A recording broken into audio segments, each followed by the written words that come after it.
Okay. Well, here I am, going live.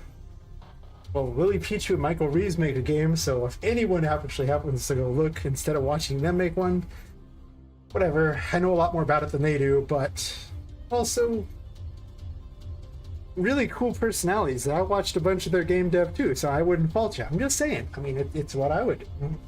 But I gotta make a game too. And drink while I do it. It's the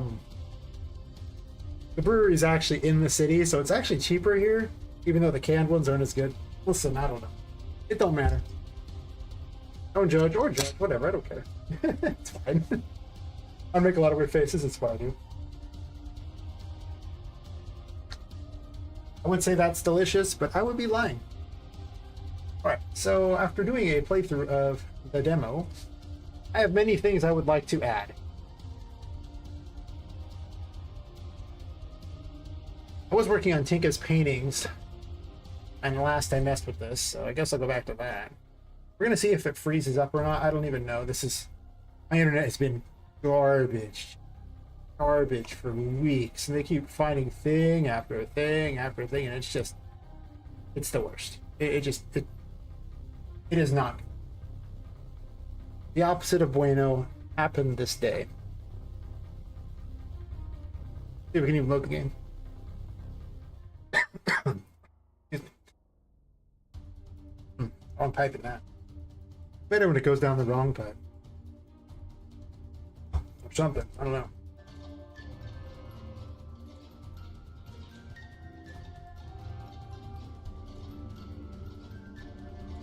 That stuff was just weird on my throat today, apparently. So she's actually facing the wrong way.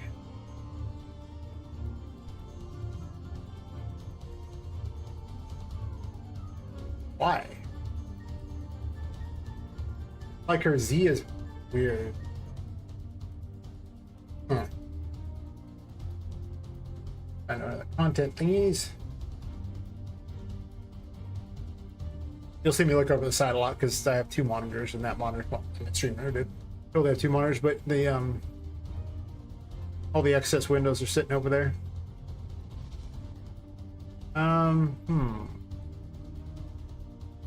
I might not even use the 2D one. I might just use the 3D one. I was testing out Paper ZD because I had it all made earlier, and I just kind of wanted to float there as a 2D because she's in a painting. But loud in my ears. Different volumes than the one on the stream. But for whatever reason, she doesn't seem to face the right. Why is this? So when I rotate her, it is her Z that changes. It's true. And that is the yaw, okay.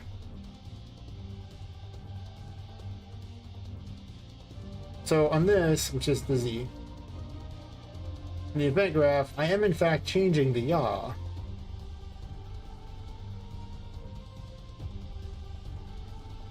Strength player character, I just got rid of all this because, you know, it was unnecessary, I think.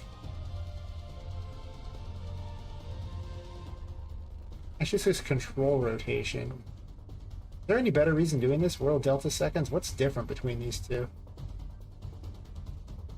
I don't think there's a whole lot different at all.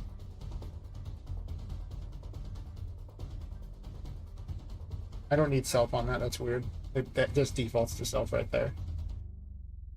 I should just be able to do this. And it should yield the correct results in theory. I made this one a long time ago. So now I'm just picking apart my crap code.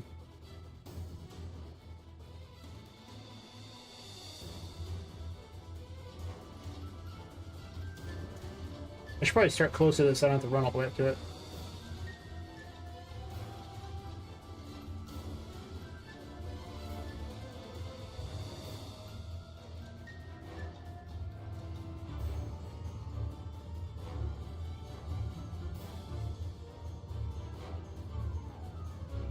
Yeah, as Poppet turns, she turns.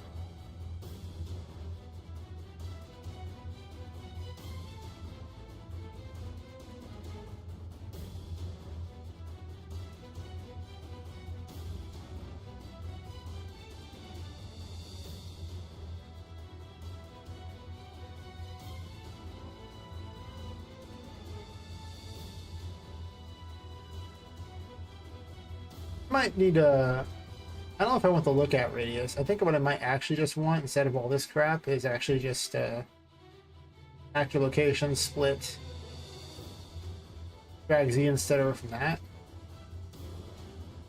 There's originally a command to do something different, but it doesn't even seem to work the way I want it to, so I don't even know how that... what it was for. Usually it turns towards the player, but these sprites don't seem to work quite the way I want them to.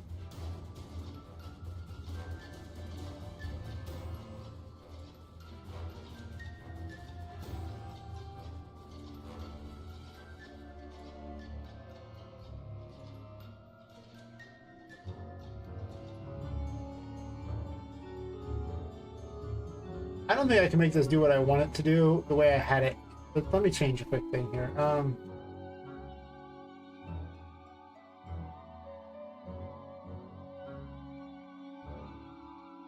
Why I changed it all back then, apparently. I could also just dump the 2D, the regular model in there too.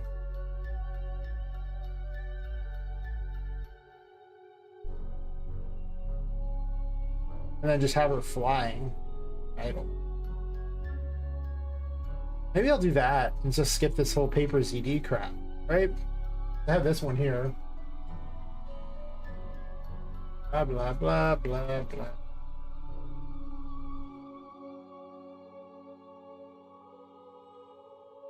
All it takes to use the other one is this.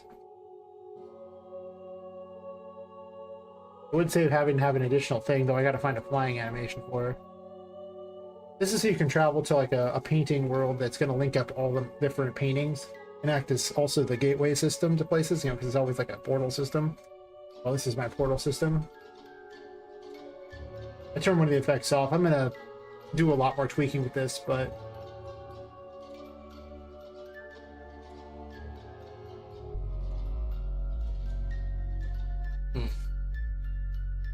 She did not spawn. Why? Always spawn. I guess the other one didn't really have much of a collision, so there's that.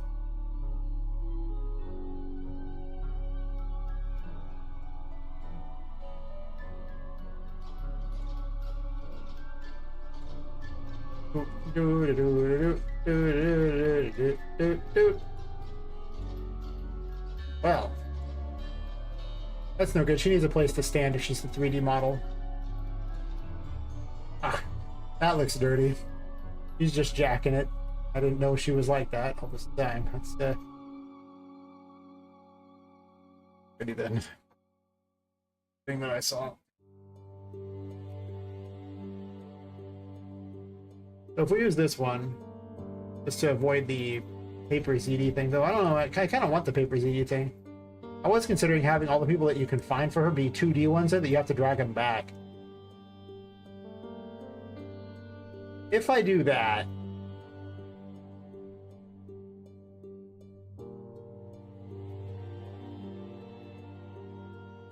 like RFX, this one here, right?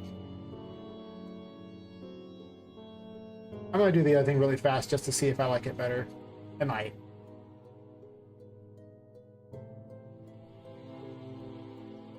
Edit selection by property matrix.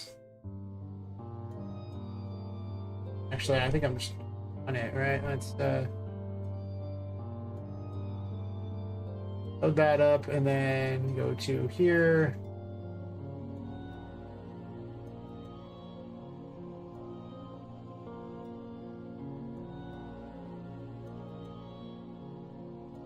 Here. And then turn this back to the other one real fast. I want to test this. I have the full model working, but I also think that I might be able to play off the whole 2D thing and make my game have a slightly more unique twist to it and allow me to use some characters that I couldn't use before because of I didn't have the rights to the model. I had the rights to the renders of the model. And I can't get the rights to the model anymore because they're no longer sold, so the interactive rights, so I can only use the renders that I make of it. Crappy. But I can make that interesting. Yeah, I'll find a way.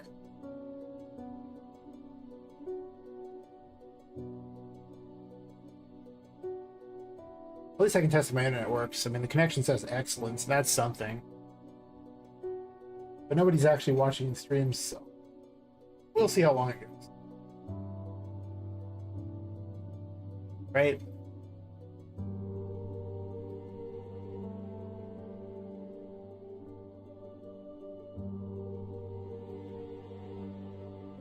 This is originally how it was, so let's just recombine this.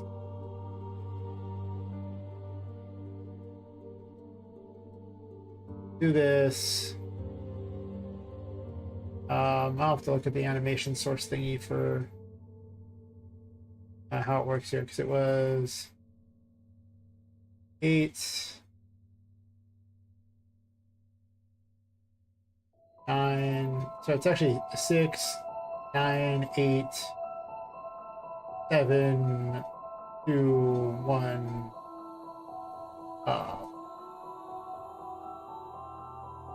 That's actually 2. This is 4. And then that's 3. Okay. So let's do a quick change here.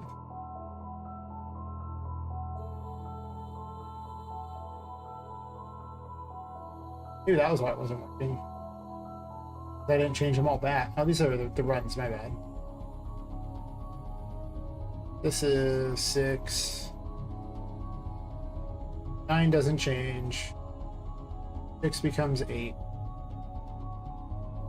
3 and 7's.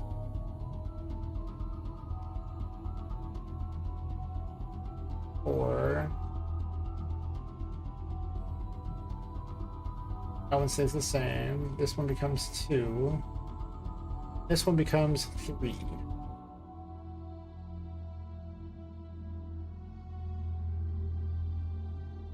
I'm going to start closer because I'm tired of running that distance.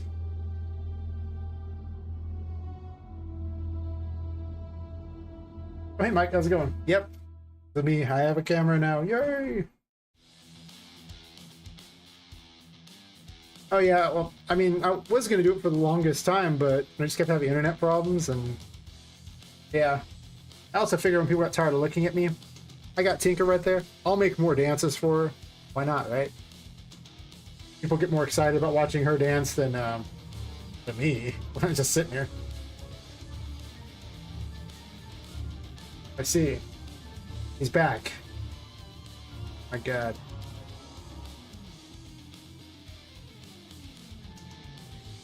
I kind of figured it was you, Fearless. Keeps looking away from me. Look at me, woman. Look.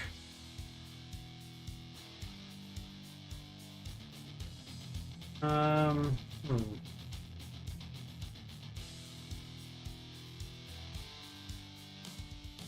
think she actually needs to be looking...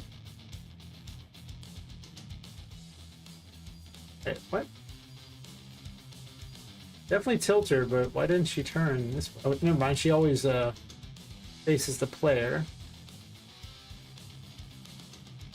I had this all working, and then I decided to experiment one thing led to another, and yeah, I don't know. It's not working the way I want it to at the moment. I'll get there eventually.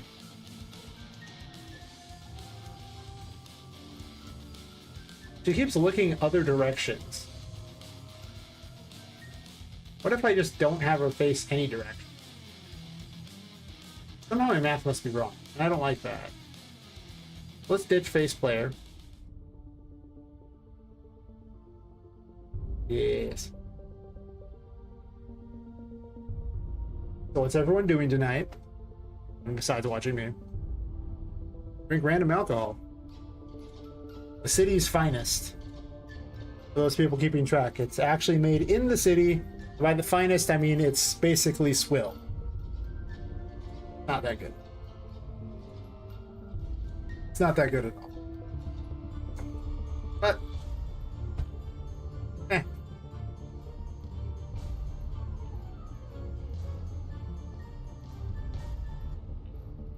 Your spawn thing must be facing a terrible direction. It's on the painting, right? Summon location.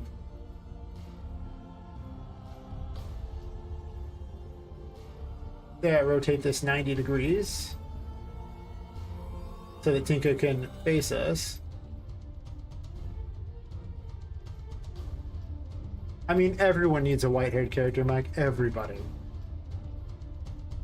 Clearly, I must have, you know, some interest in those kinds of characters, because I definitely made them. I've made more than one, actually, but Tinka's the only one that has relevance to this game.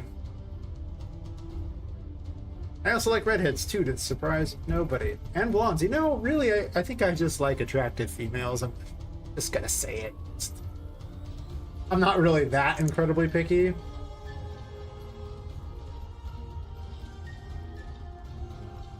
There we go. Now she's 2D and floating, though she still looks like not 2D, but the difference is that she's actually not the full model. My plan is to have random 2D characters that have escaped her little world and everything like that, like the painting world, and you can actually recover them in order to rebuild the painting world, and if you do that, at the top is the Lover's Tarot, which is needed for the best ending.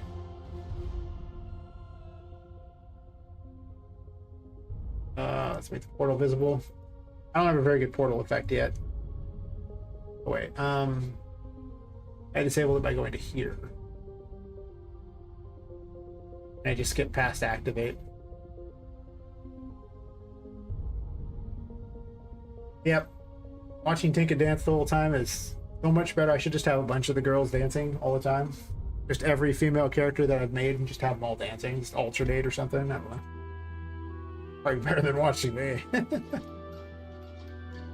Make the game? Nah. Make chicks dancing? Why didn't the portal activate? There we go. There's a portal now. Yay! It's kind of the wrong... Whatever. Yeah, you can enter the portal and travel to another map. This was a sample map I made for a different version of the game where I was going to have it where you end up wandering around and having to hide from characters and stuff, more stealth-like. But what I found was that I didn't really like it as much. That simple. I was going to have you actually be able to hide inside these things as well.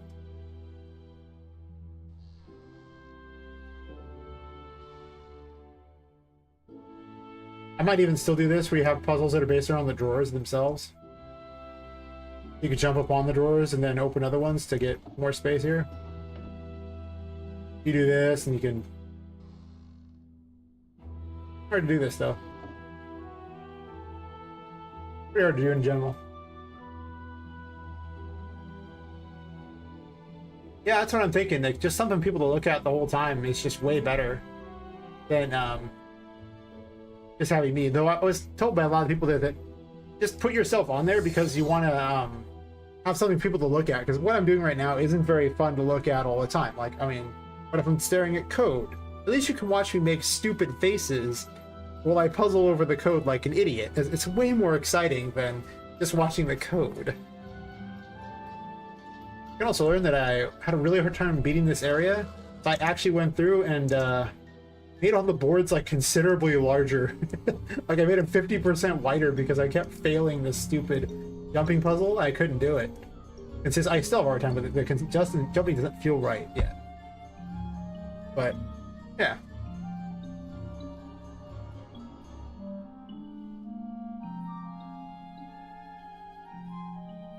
I also have better looking walls in the dark. Like they don't look that great when it's not dark out. But if I turn the lights on, or lights off I should say.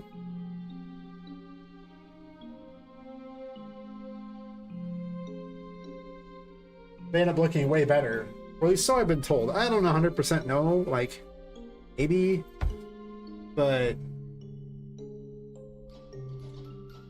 you see, it just has a more dilapidated look. And a more dilapidated floor, but that broke. And I don't know what caused it to break, so I haven't fixed it yet. I've also added targets now, and oh, I don't have a key for that. Let me go find what I have a key for. So let's destroy the player start, so I can actually go other places. Which has a bad size on it. I'm surprised it lets me start there. So, assuming I have one of the keys, which key is by a door?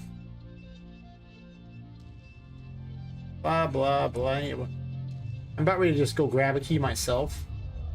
There's a key right by this door. Perfect. Might end up on the ceiling because I'm pretty high up and forgot that the ceiling's about to appear. Come on. Come on. I believe in you.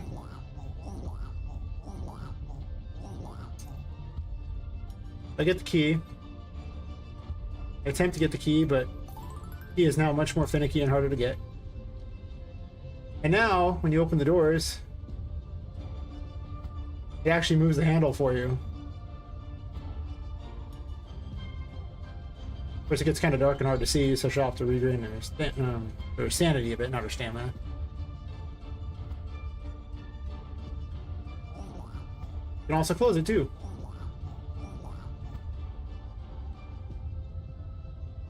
Also added a bubble thingy, too.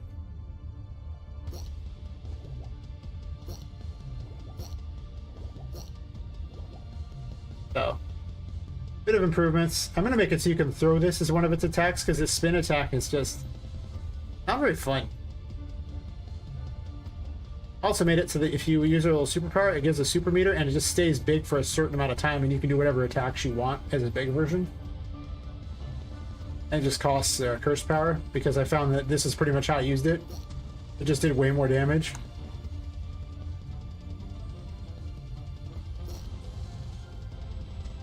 Problem is they also leap out of the way of it, so still kind of hard at it.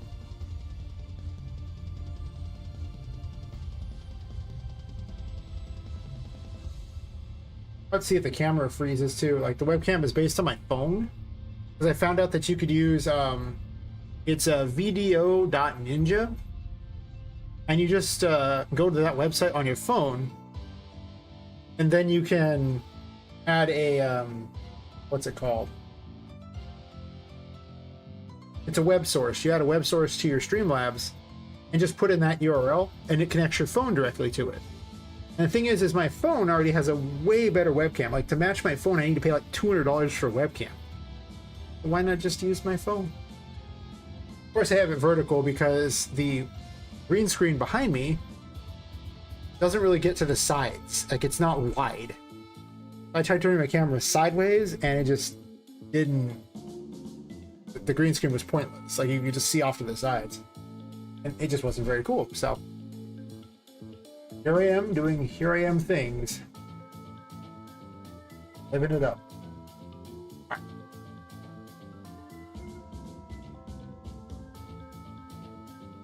We'll see how many people actually view me with, Lily Peach and Michael Reeves streaming game dev. I'm gonna go ahead and assume probably none. Come on, I watched them for a while too, so it's not like I don't blame people. I'm a fan of their content. Especially now that Lily has basically become a goblin after hanging out with Michael Reeves for a while. Now that they've been dating, he's kind of morphed into like similar enough that I find her humor more entertaining. Of course, she was really comfy, and that's okay and all, but it didn't really appeal to me. I still watch some of her stuff because I'm a fan of offline TV, but yeah. I started adding more things that you could break too. I'm gonna put more of those around too. I just like them. You get into things. I'll put one here too. Just as many things as possible for people to play with. That's what I want. Like, I don't want you to ever be bored. I'm still debating on if the story, I want the story to actually be more story oriented than it probably needs to be, honestly. I've been debating on it. The big argument is if Poppet remembers who she is or not. I think she will, though. Because I want you to have to find her friend, and her friend is, if you don't know who her friend is, then it's going to be pretty hard to convince people to rescue her. In fact, they'll very likely kill her friend, and that's not. Well, actually, that is entirely what I want them to do, because it gets a bad ending if you kill her, so I do want to drive them to wanting to kill their friend. I'm a terrible person. But I'm square with that, so I don't care.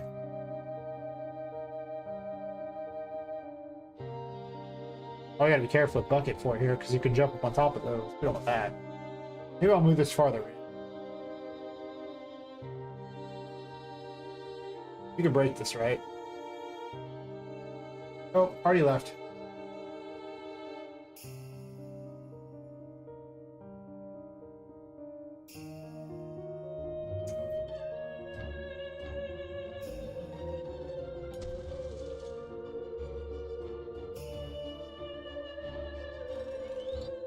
I just like breaking things. There will be much breaking going on.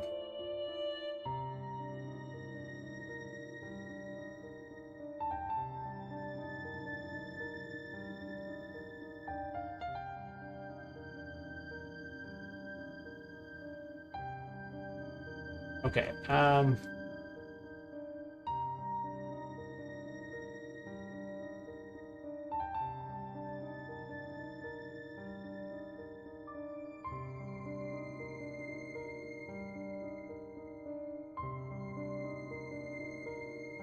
that was a mistake.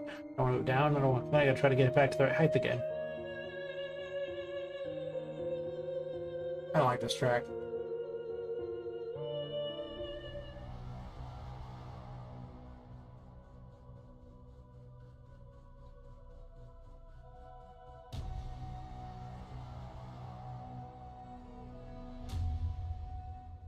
Design the bucket for it here. Bucket fort. Bucket fort. No, apparently they're not gonna hang out and watch or anything. No, whatever. At least they showed up and dropped a like. That's something. Move that over. What am I seeing here? Apparently you can get knocked into the ground. Whoa, whoa, that was weird. How'd that even happen? I have so many questions.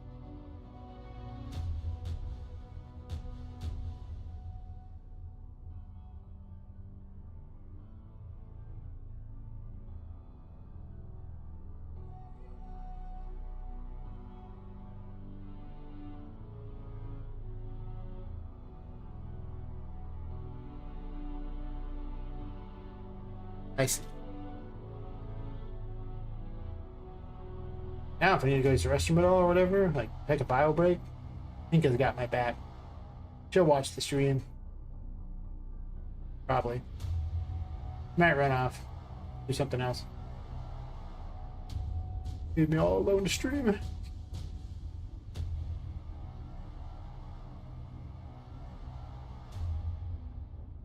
I just want to break lots of things. It's gonna be fun.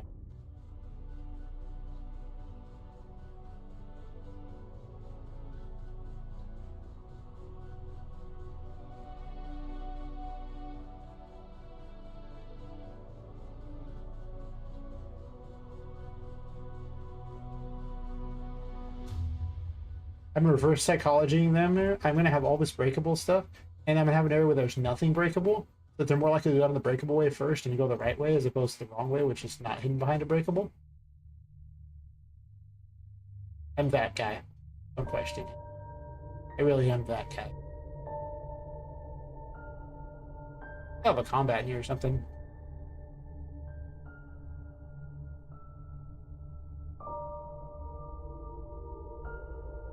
I'm gonna get one that's spread smaller than that. I don't want to keep typing those numbers in.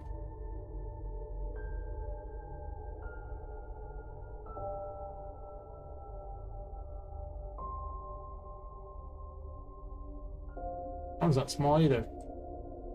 Why are they all set to huge?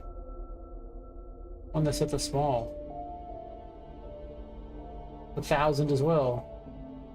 That's 100. Perfect.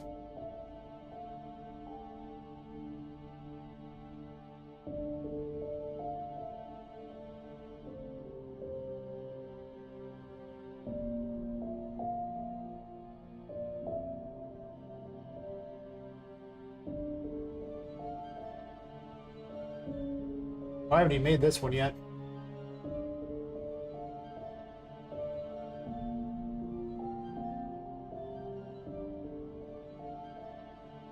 Paste here.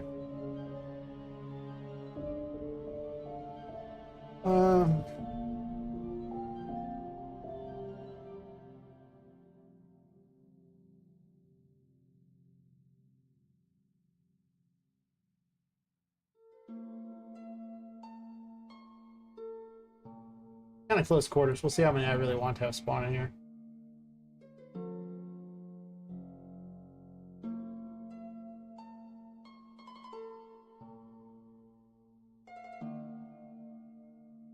I may or may not want more of these in there just so people have a chance to do their thing.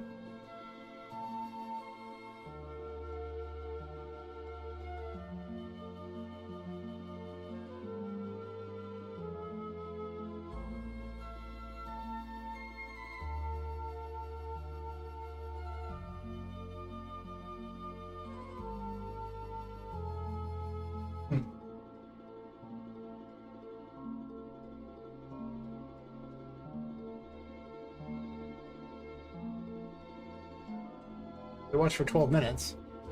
Good for them, I guess.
What if they'll jump too high in here? Maybe. No, they're fine.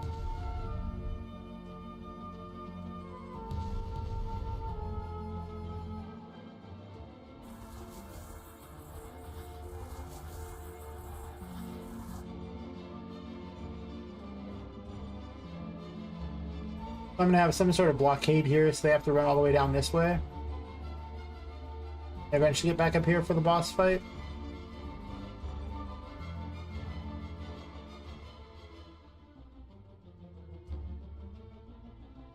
And then they'll go over here. The key is right here. I redid the wood and everything here, so it's better. You get the key, and then the boss spawns, blocking you in this area.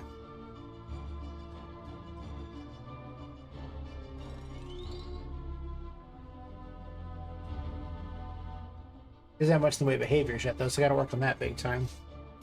Those words are supposed to be gone, too. Kinda like breaking all the stuff there. I don't think I need... I don't know if I want 2 of these necessarily in that one spot. Maybe. Okay, I gotta slow this down. It just goes so fast. I'm trying to move in this tiny little area to build all this up, and it's just not really working for me. There's 2 of these here. I need just 1.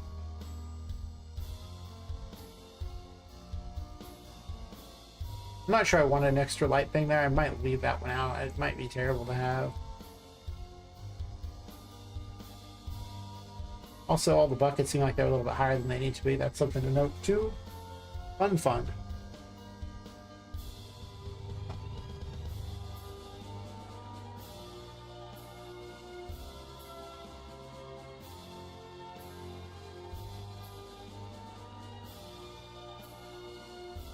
Quick bio break real fast. I will be right back.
Bio break over. Oh, there was a view somewhere in the middle of that, but then they left. Fair enough.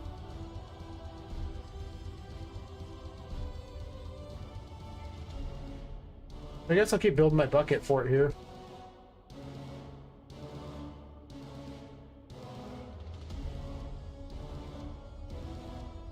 Seems reasonable.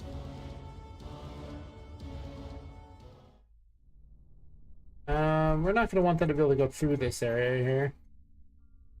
Now the buckets have to be crammed pretty close together, otherwise Poppet can jump between them, so they probably won't look too perfect. I don't know what I'm going to do about that, but that's okay.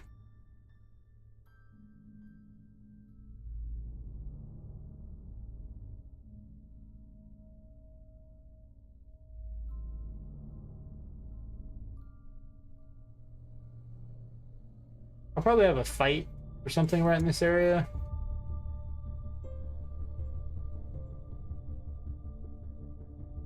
That seems reasonable.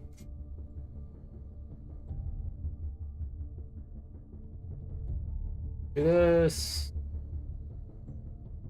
How big of a fight do I want it to be? I mean, this is way too big of an area. Because she runs around and it's just leading up to a boss.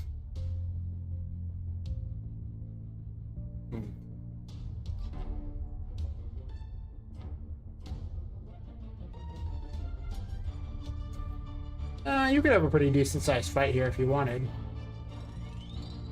Might just have a bunch of things to break. Though it is supposed to be a bucket maze, so perhaps I will do a little more with it than that. And just have, you know, staggered groups of enemies instead.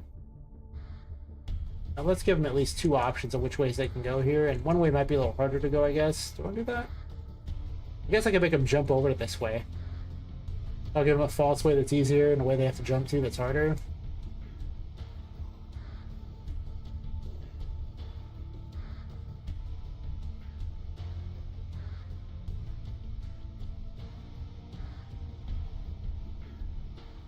And I did not intend to do this in the middle. I did the top and then I did the bottom, and now for some reason I'm doing the middle. It's not the way to build things, but this was also supposed to only be like 2 floors, and here we are doing here we are things. It's no longer 2 floors. It is at least 3, maybe 4 in the end. No, possibly.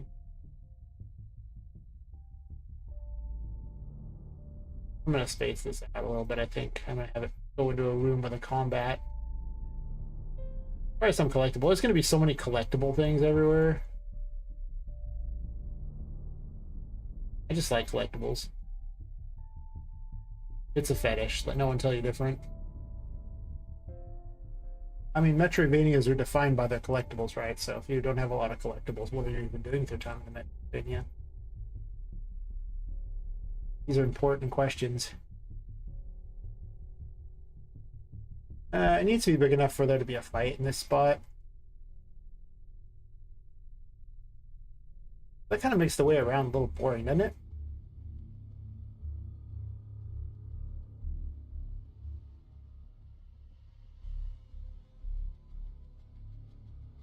Might end up using something else to also make this more interesting. This area here. This is not going to be big enough fight area, is it? Of course not.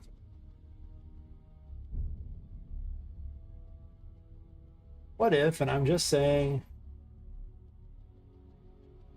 it's actually just the side area there is something interesting, and this just leads to that. So this is like a hidden area with some cool extra stuff if you think you want it.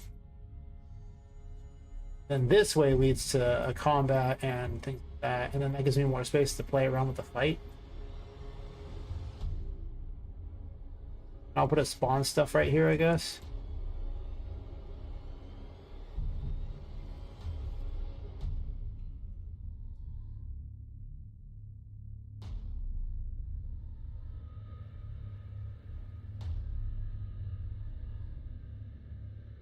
These enemies are actually incredibly scary if I have the movement down, and if I don't have the movement set up for them, then they're like not scary at all. I can put the nav mesh out.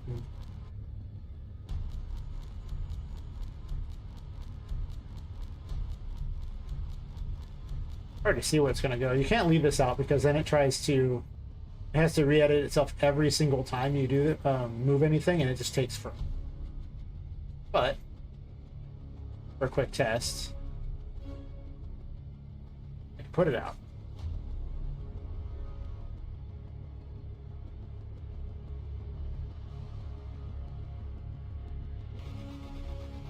Do this here.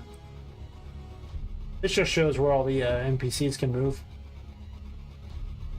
Actually, that's an incorrect statement. This shows where all the AI movement can happen. It doesn't show where, like, you could make your stuff move without the use of the AI, and then it can go anywhere. And for a lot of things, I probably will do that, but for purposes of this, if anyone new is watching, I'm drinking Sierra Nevada Pale Ale because it's the city's finest. It's just cheap in the city. Oops. That's why they're scary. Oh god, they're coming for me. I'm back in. Stay away from me.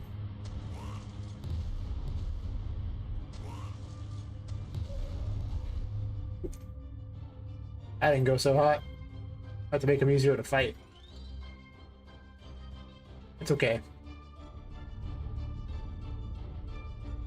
I don't have the movement over here, so they can't technically move yet. I do have a thing that will refill my health, so I can jump that high. I should be able to jump this high. What the?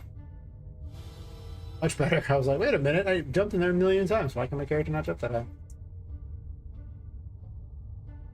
Oh, I should turn the lights off for this. The game's supposed to be in the dark, not the, well, supposed to be darker. Not as bright as that is, so it should look like this, not that.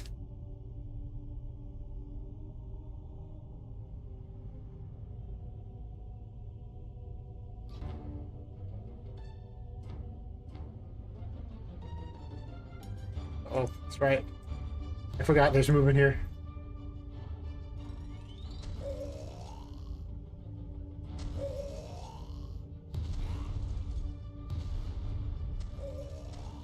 I don't have any drops for them yet. I need to program those into. Oh god, they're tough.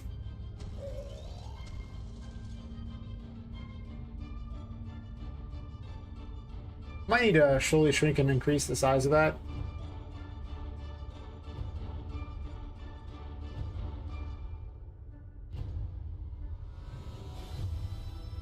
I know when she lands, there's a brief pause. In fact, I'm going to write that to the list if I haven't already added it.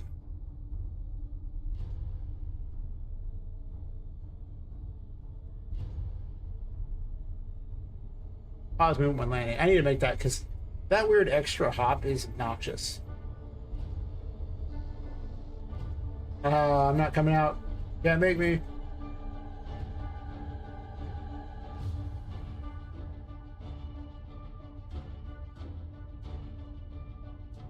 I put, you know, mystic symbols over the windows.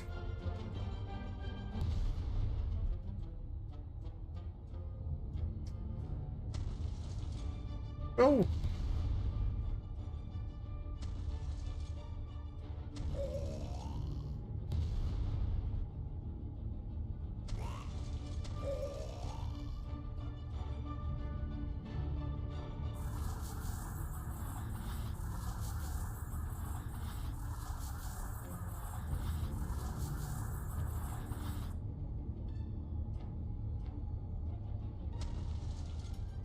It's kind of hard to hit.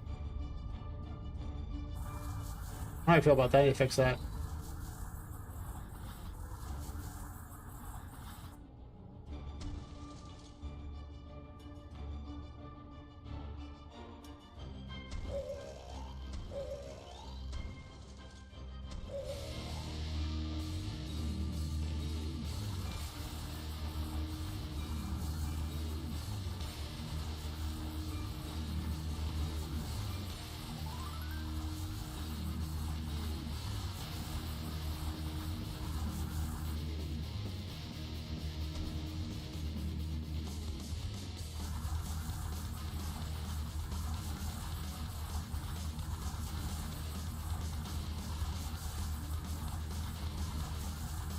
I could hide something at the back there too. Neat.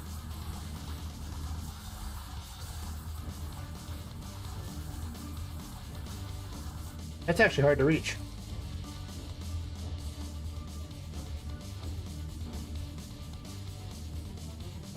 Yeah, I jumped from that. Fair enough.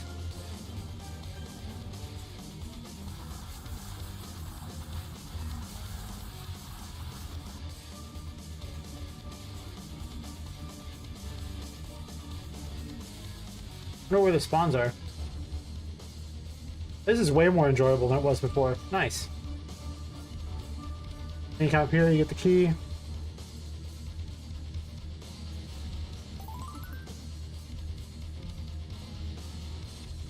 Why does she still have this item? Oh, I can't throw it. I need to make it do that.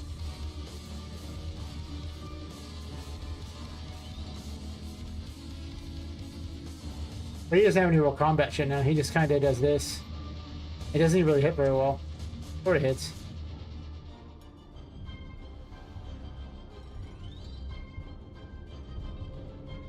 He's pretty crap. So,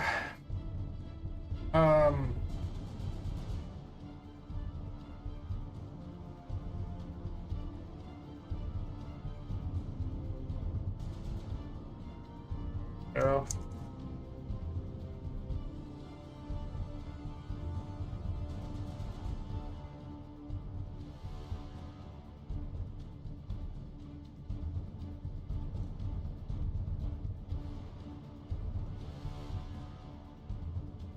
Do I do that? Wait a minute. If it drops the object, it's back. Oh, yeah. And is backwards. Hey, there are words. I'm thinking on stuff in my head and trying to say something. I must say this is apparently not as interesting as people would have first thought, but that's okay. Tinka dancing probably helps. At least people stay for slightly longer. I'll have more.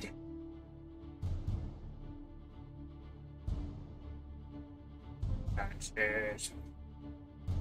Infinite dances. As many as I can have. Yes. Why did these not spawn? Supposed to spawn here. Unless I forgot. They're definitely supposed to spawn. Why did they not spawn? That's weird. I will run over here and see if they spawn.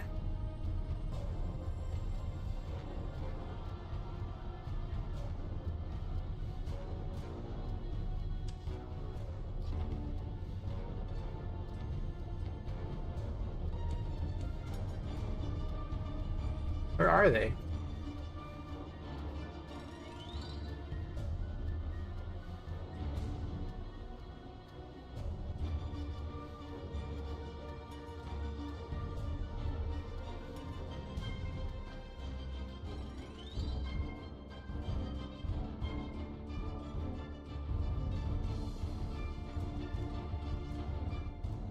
How does that not spawn?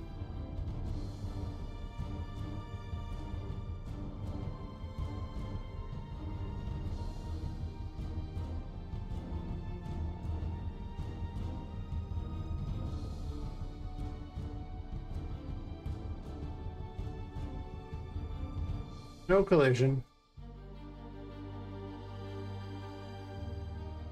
It doesn't actually need a static mesh. I don't even know why I have it on one there. I think it was originally just to show where it was, but...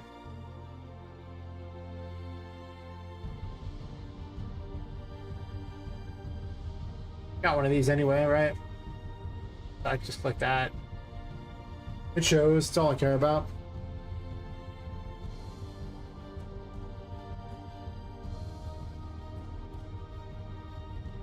There they are.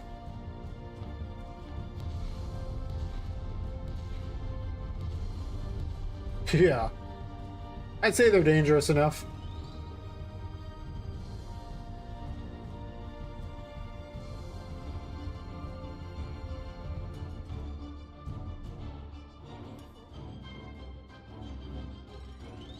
Normally you wouldn't respawn this close. You'd respawn all the way back at the box, so it'd be quite a run. And these things come back too. They don't just, they'll continuously respawn every time you try, so only the bosses don't come back.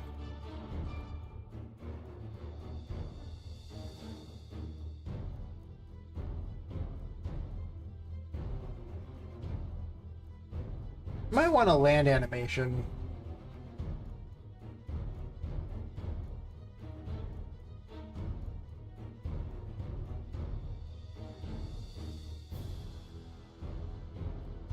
How would I go about that to make it look not crap?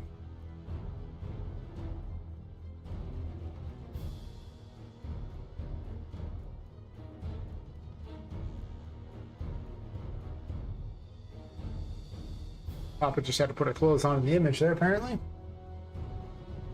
The final model I edit will not have clothes over a model. I'll erase everything underneath the clothing. I can do the final optimization for her, but I didn't care that much now because I kept making so many changes to it. It wasn't worth the time to optimize it beyond like the bare minimum. So yeah, I didn't. I wish I could use the cool stuff that they just released.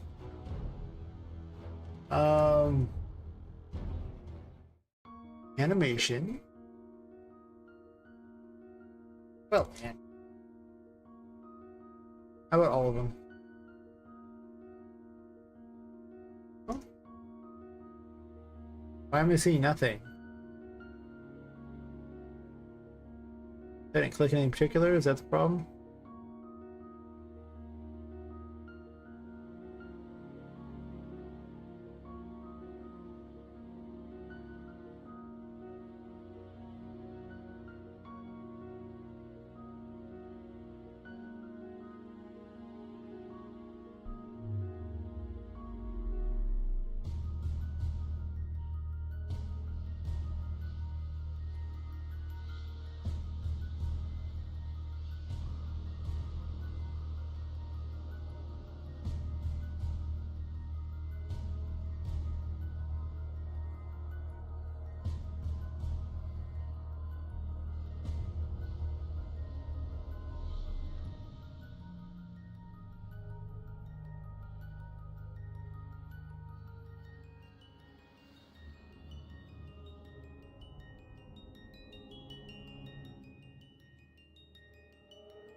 Guess I could pause the jump a little bit.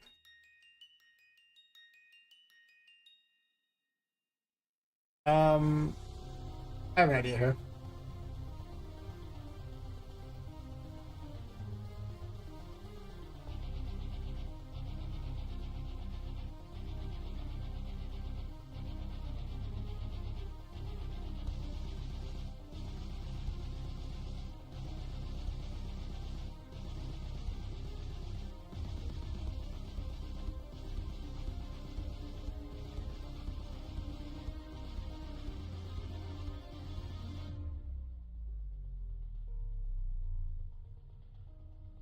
Actually, would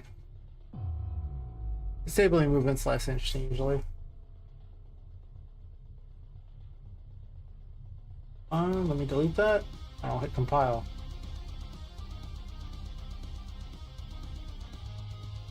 Why can't I delete this?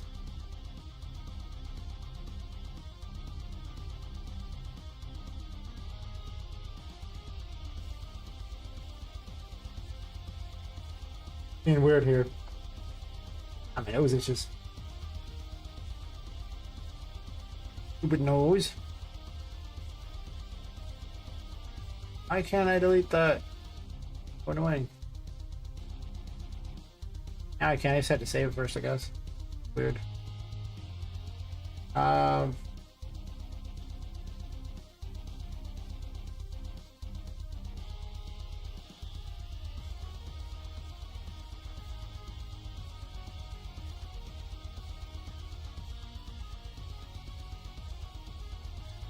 Fine.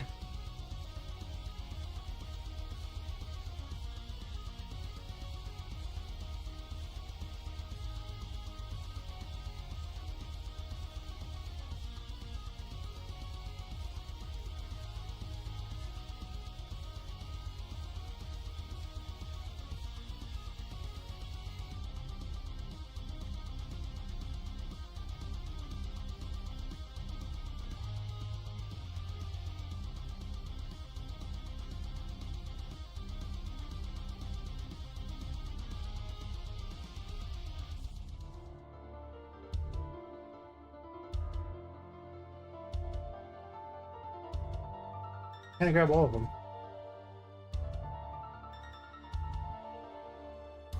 Just being dumb, huh? Whatever.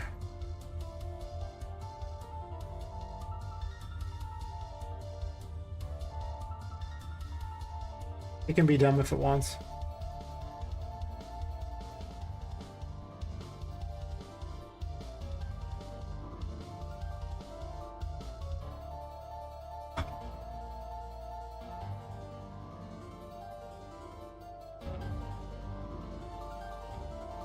Bad place to test.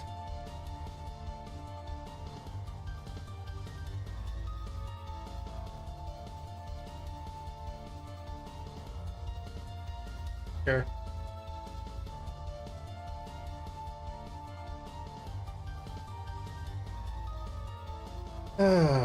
It's like 3:13 a.m. I'll give it a couple hours streaming. I just want to see if my connection even works right at this point.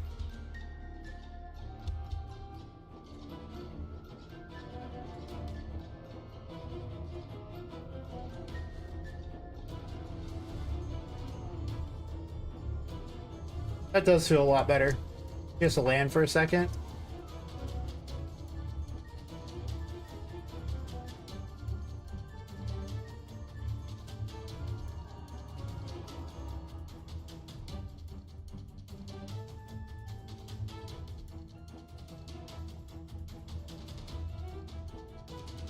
It's weird that restricting the player actually feels better than not. Now she like lands for a second before she can start running. It doesn't have to be very long, it just prevents this double jump crap, right?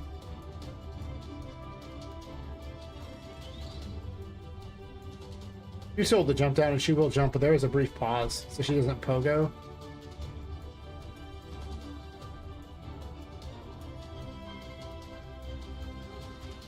Would it feel better as slightly more?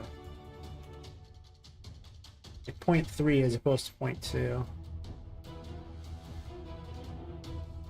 I have to make the platforming feel really good, but one of the big problems is you can actually just jump multiple times and go flying off in the middle of nowhere.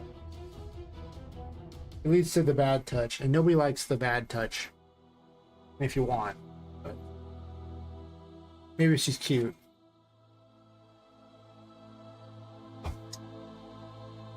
She's like, I wish to give you the bad touch. Well, I guess as long as she's, you know, an adult too. There's that little thing. But, you know. Yes, yes, if she is in fact very attractive. Joffrey. Very much an adult. Yes. Sure. I think that is better. It just seems more realistic because she just lands for a second and then she kind of gets her act together.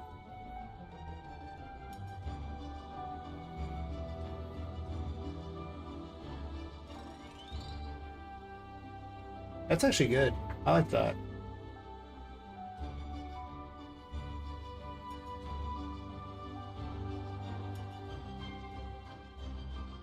I guess I'll let him keep the camera even though she rotates towards the camera. And a lot of that is just simply, it's kind of lame to lock the camera on him. On a jump, I don't think that would feel very good. So even though it's a little unrealistic, so be it. Or just lock the camera on landing the jump. I won't be that guy. It does help a lot though. So let's do that. Remove it from our list.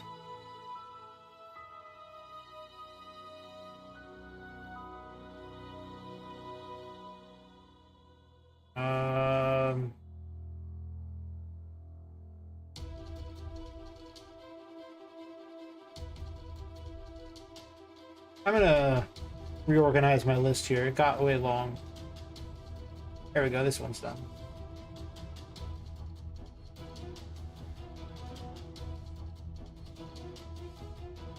Collectibles.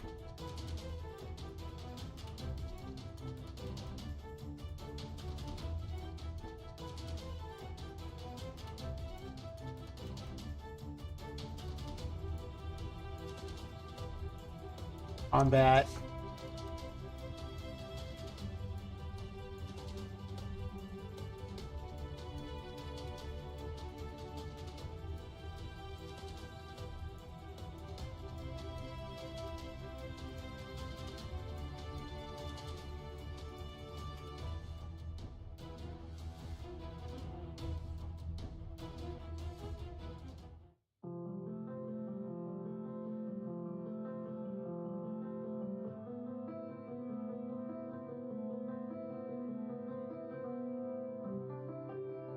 Kind of related to both, for sure.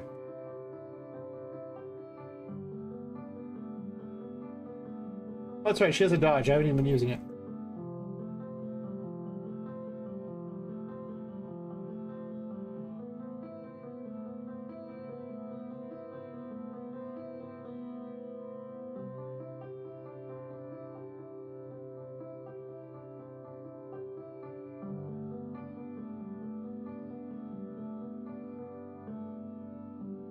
Not the most successful stream so far.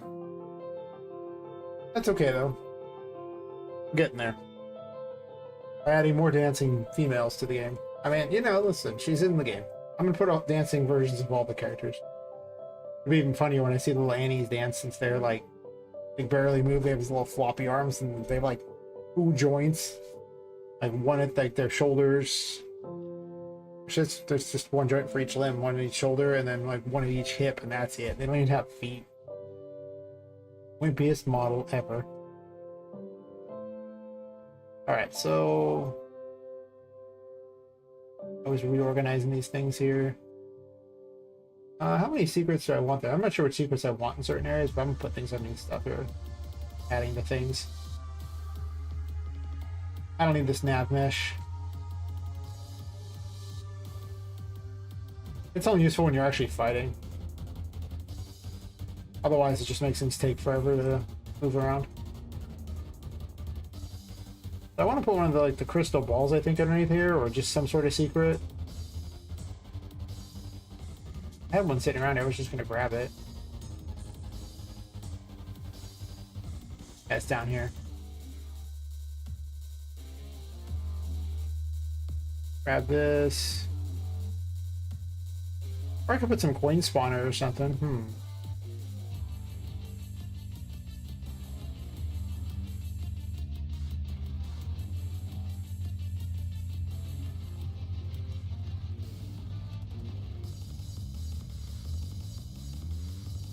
I'm gonna brighten everything up a bit while I work so I can actually see what I'm doing, because making a game that's dark most of the time is great until you go to design it, and then it's actually very hard to see anything as you're building. This will be a secret little side area you can fall down into. Wait, can you see that? No, it's just the wall. Okay. If you want a secret down there, that's fine. Here.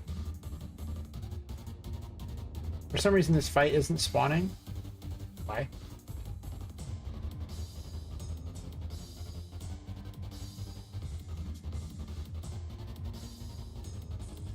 I don't have a key to this door yet. I should put a key somewhere.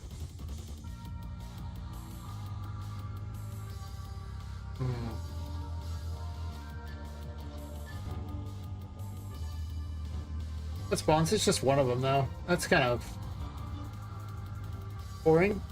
What happened? I jumped a million miles. That's for my computer being maybe not the best for purposes. Why was there so many spawns and none of them are here?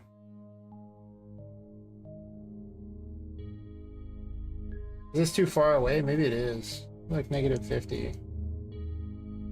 50. Negative 50. This is how far they can spawn from this radius. From this thing here in a radius. So this way I have the ability to make certain they spawn within an area. They just respawn every time the player gets near them again. And delete everything that gets too far away so I don't have to worry about memory management.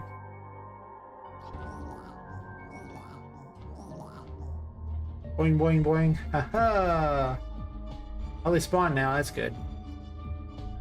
Do I want a key to this? Maybe this could be the light maze key. Every other door has a key except this one. Where do I want to hide this key? Do I hide it on a different map entirely? Oh, I might do that. Oh, that would make a lot of sense if I did that. Then you'd have to actually go through. Also, there's no way back up. I need to fix that. It's a Metroidvania. You have to be able to go both directions in a level. Okay. So, job 1. Provide a way back up. Well, I guess actually there's these. And those will get you back up. That's fine. And there's one right there too. I had a way back up. I'm just dumb. Right? I think that's enough blocks to get back up. Let's test. That's the thing to note about this, is you do actually have to include exactly enough blocks to get up. Maybe more if you want, but it depends on how kind I'm feeling at any given time.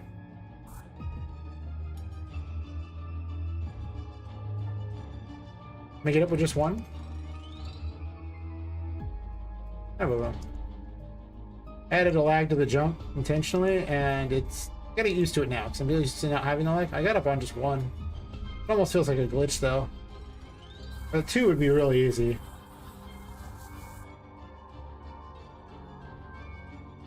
Like really easy. Okay.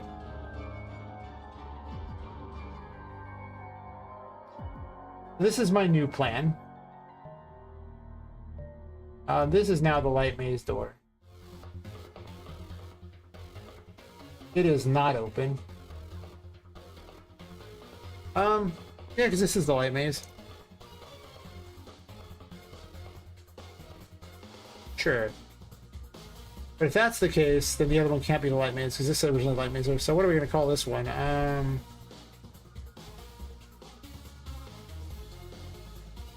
Well, the whole area is called, the section's called the cardboard maze, but I don't have a name for this room.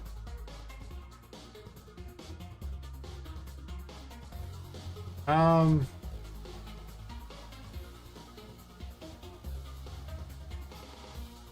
guess this would be like the cardboard plaza or something, kind of acts as a plaza, sure. For lack of a better name. Cardboard plaza key. Alright, so I need 2 keys here. We're going to copy this one, and then we're going to rename this one the Cardboard Plaza key.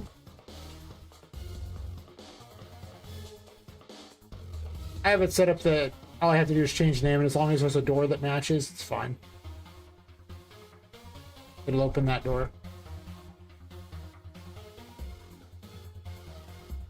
Alright, this is my temporary map to act as my toy town.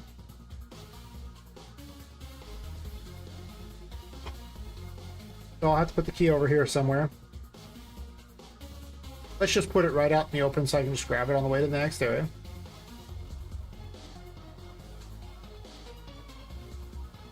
I was going to make an edit on this because it doesn't quite transfer the player as fast as I want.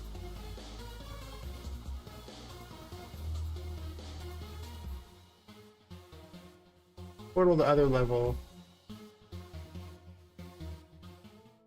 Like point, not 0.3, not 3.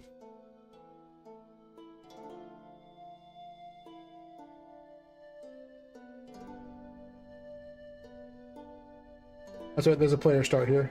Oh wait, I deleted the player start in the other level.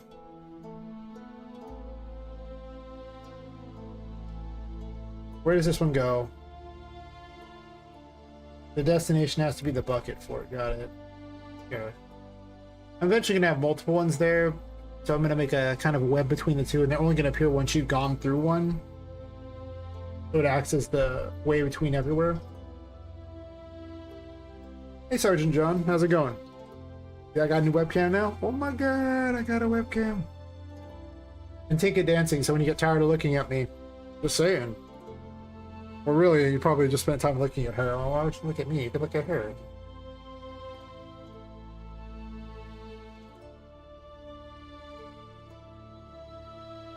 We are programming and drinking tonight with pale ale.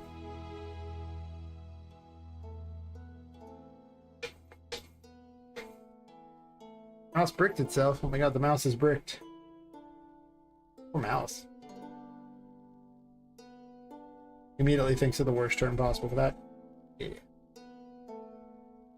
Need a player start to make this work.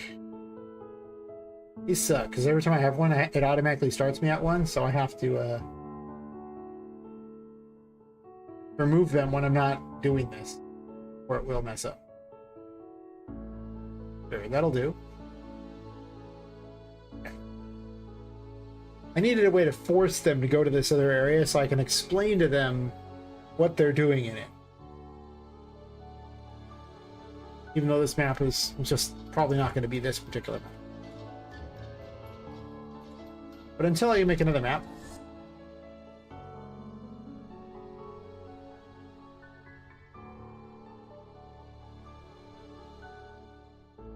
wait, what? I thought I made the other one the right map. Why is it going to this? What has no destination?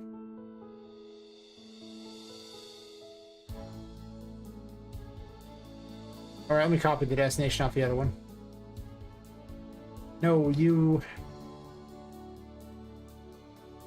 Well, hopefully it works out. I mean, you know. Mouse that doesn't work. Oof. Last time I had that happen, the batteries had exploded inside it. I was like, okay. I didn't like that mouse anyway. And I didn't. I mean, I did actually. It was kind of like a $30 mouse, but listen, I clearly didn't like it.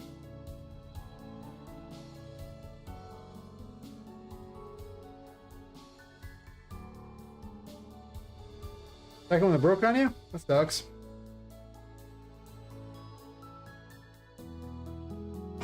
If it makes you feel any better, the day where the mouse, the batteries exploded, that mouse, at my office, the batteries exploded in that mouse too. Same day. I'm just like, huh.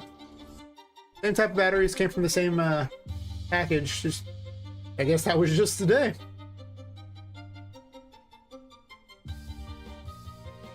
Like, huh, I didn't like it. Nope. Just the light maze key. Turns back to here. I'll have a loading thing in there at some point, but it also loads a lot faster when you're not streaming it and putting extra stuff there. Okay, so... Wait, that's the wrong way. That's backwards. Now I have the light maze key, so I can open this door. But don't I have the light maze key?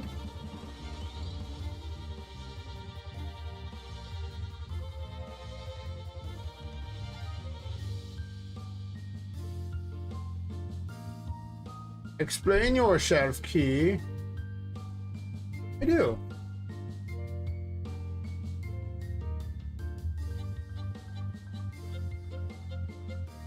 Are these not persistent between levels? That's gonna change everything if that's how it works. I thought they were. I thought they were persistent on the character. What if they're not and I have to save in order to switch levels?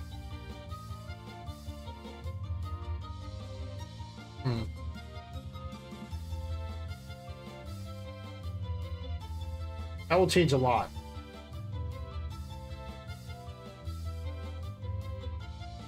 Yeah, I don't think they're persistent. Huh. Glad I found that out before I built that whole area, huh?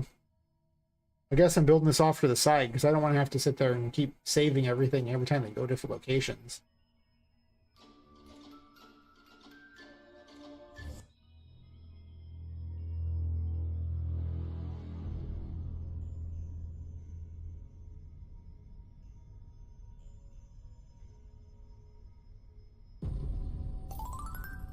There's a light maze key. I have it. Supposedly. Copy pasted, so it should be in theory the right thing.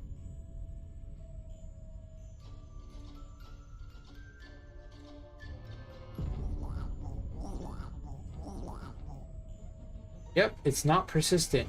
Okay, well, knowing that, yes. Yes, we are changing our methods here.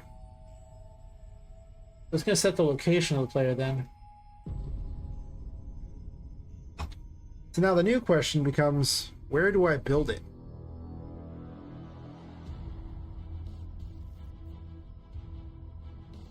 And then the other question is it outside or is it inside?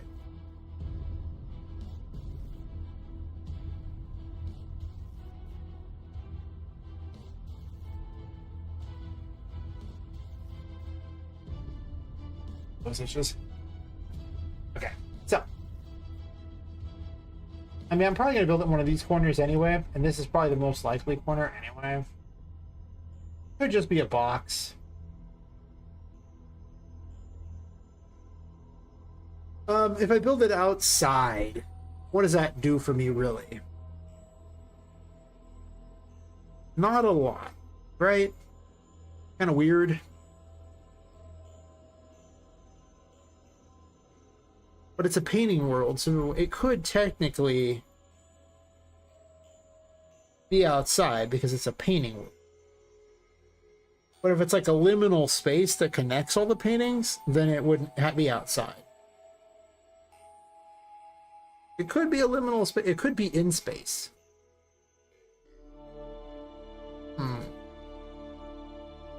Because, you know,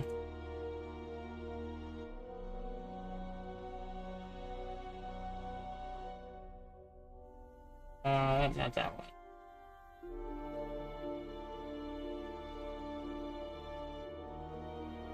Space is an option. It makes the lighting crazy, though. So let's say I moved him over here and then changed out to space, and then it's like a liminal thing. Would that be cool? It doesn't have to be on the ground either. It could be up in the sky.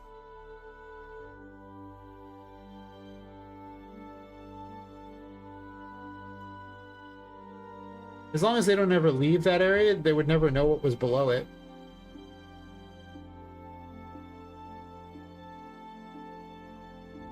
That might be kind of cool. But the lighting does kind of seem weird if you're out in space, so that's a thing to note.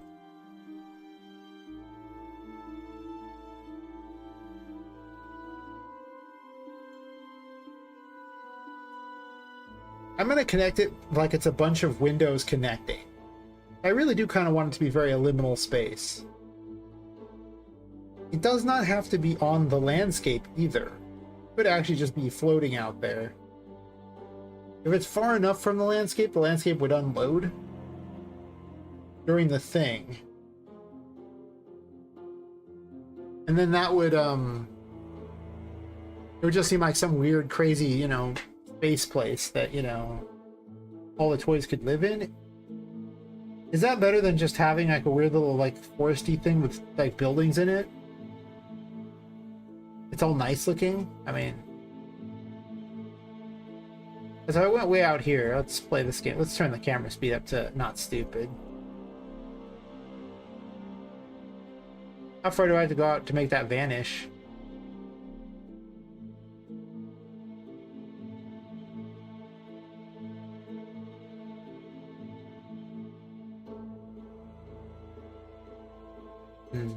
Pretty far from the look of it.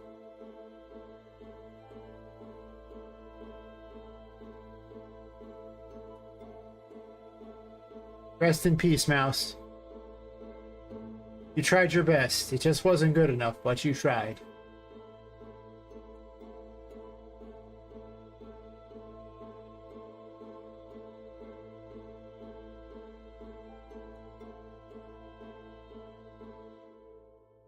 We're gonna make liminal space out here.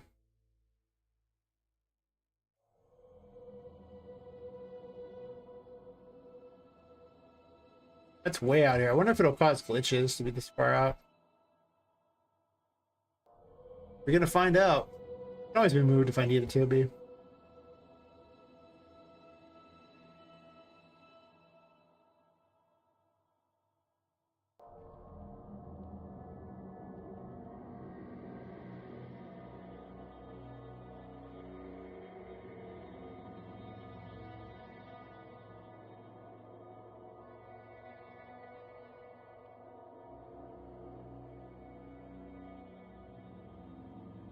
That'd be kind of cool.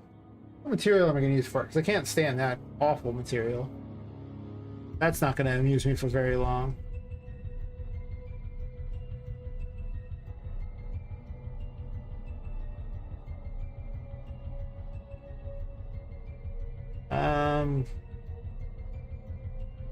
Blah, blah, blah, blah, blah, blah. Look at materials.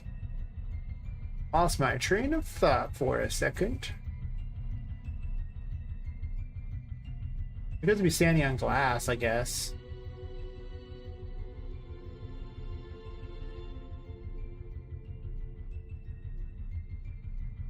Let's say I use...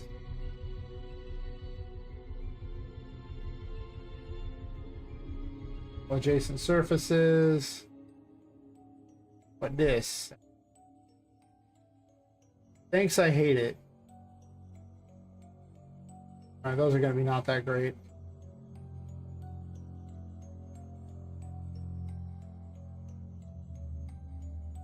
Grab more thingies out here. Probably some neat ones that are easily tiled. I have all these ones over here that just tile very easily. I'll just start pulling them on there until I get an idea of what I want. It could be this or something.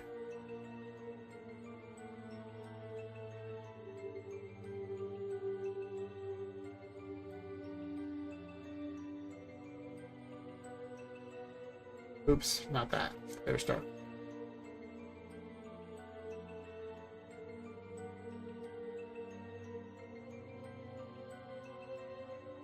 I'm going to place an object right here. It'll just be a regular box or cube or something.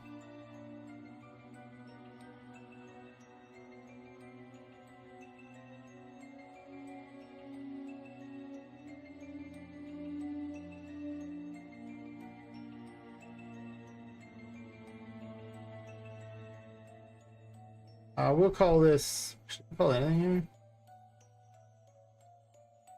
I just need the location here. It's fine.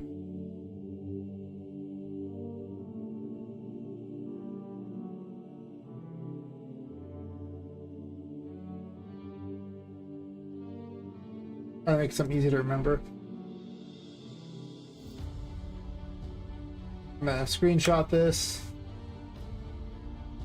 Open it up in an art program real fast so I can remember those numbers. Crypto's free. I recommend it highly, especially now that Photoshop claims your work as it's theirs, so you know. Don't use it anymore.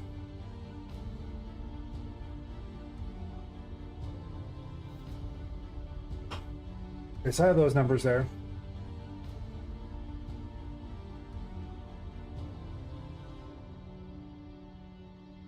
Call this painting world cube.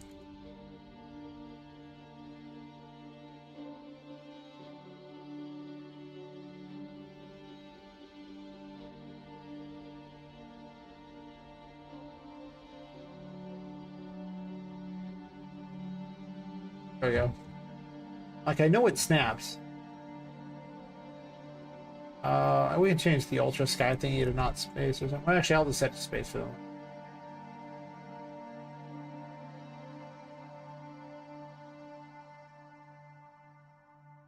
I want to be able to see. Very important. Also, we're going to do Tinka's painting. So here. So on this, it's going to delay and then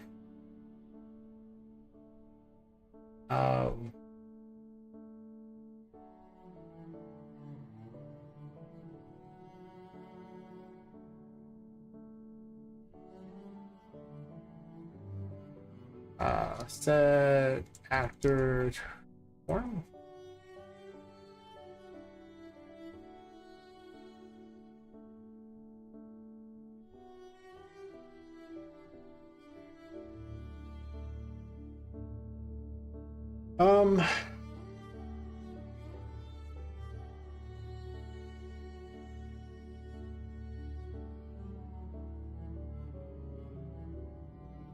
Make two transforms here for now. We'll transform for destination and destination. There's already a destination. There is. It's a string though. Destination transform.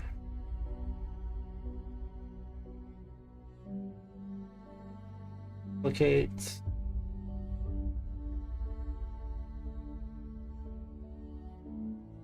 Turn transform.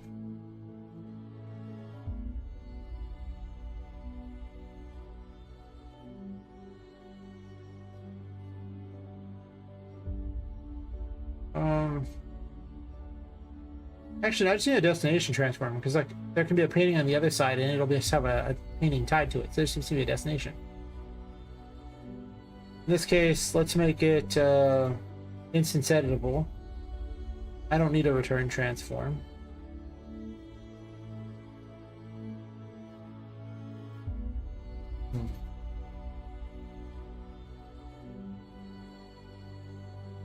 Okay, and then the destination transform is going to be, in this case,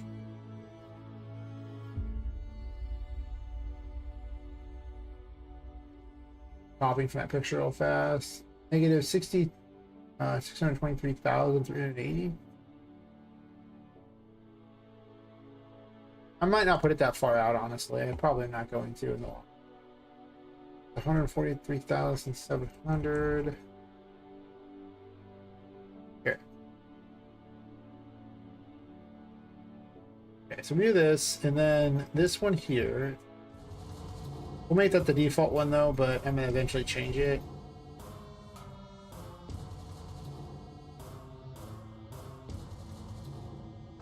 Yeah, sure. I need one of these, and then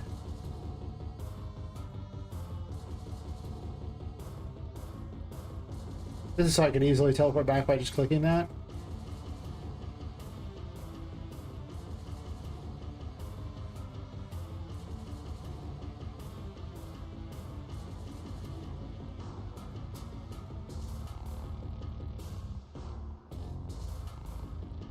Okay, so that'll go back there, and then what was the destination of the other one?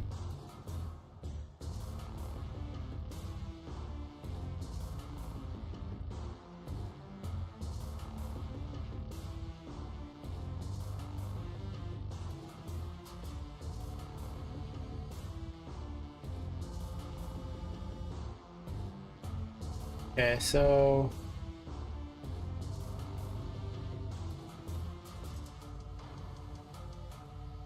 I probably went about 300 or 400 in front of it, so big.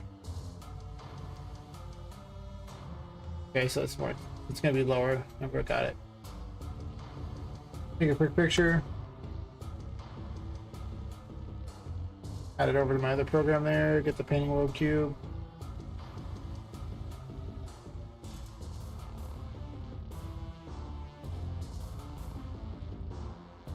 Window's open over here, so I'm trying to figure out what I'm looking at. Okay.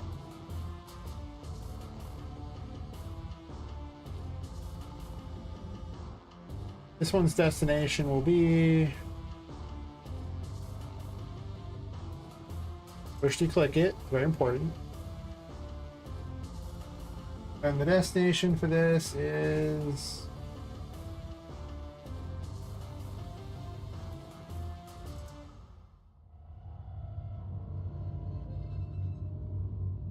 Oh, negative... Actually, negative 3... 817. This one seems to be less by a bit. Intentionally. Negative 401. 0 there. 452. Alright. Did this right, I should be able to go back and forth between the two. Probably. And then I don't have to resave all the variables every time I go to a different area.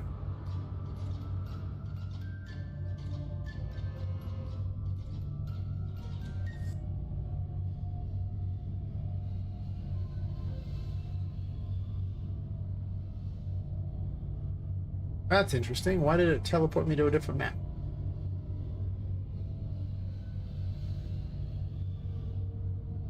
I just want to remove that. I forgot to disconnect it because I'm dumb. Why?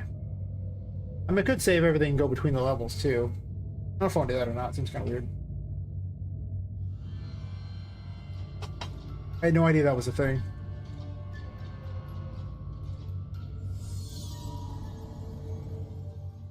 What happened?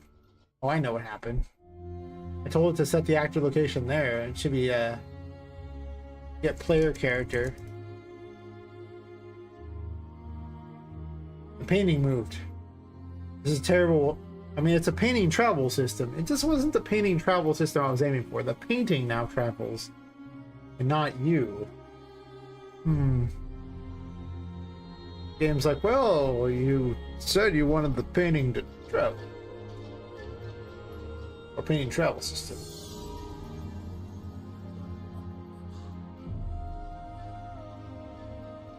I ended up somewhere. Accurate.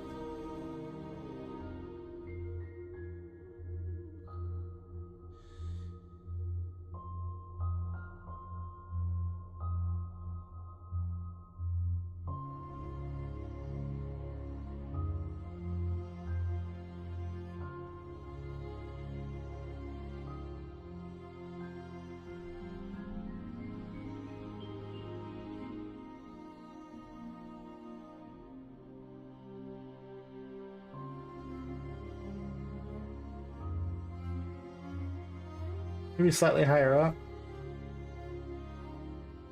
Oh, I know the other one's not going to go to the right location because it's going to... Actually, I went to this one here.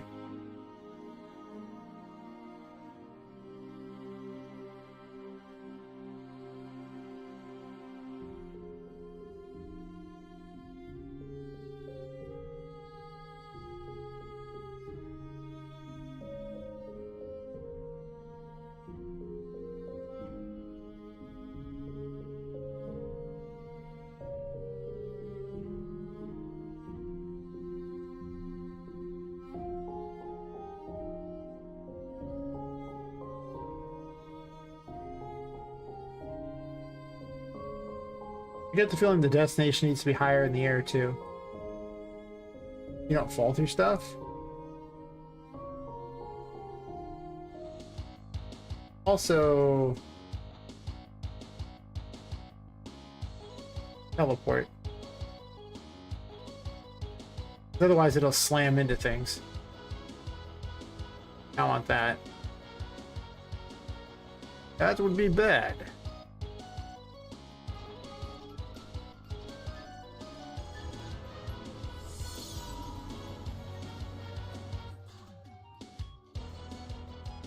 Got put inside of a wall and I fell through.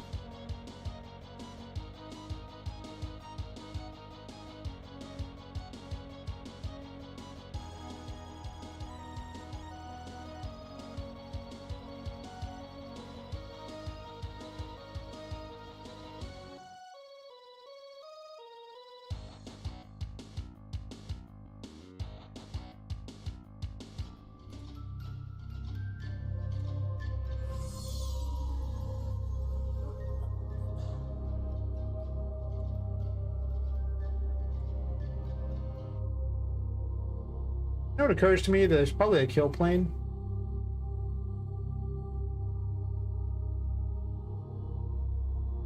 On the other side.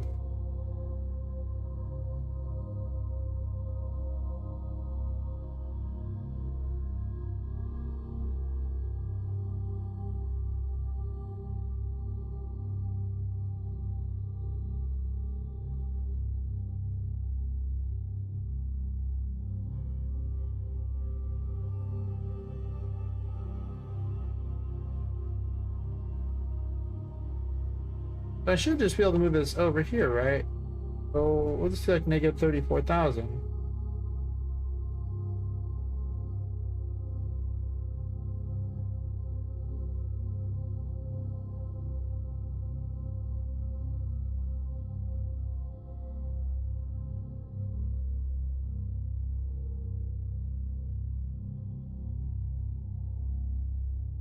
Negative 34,000.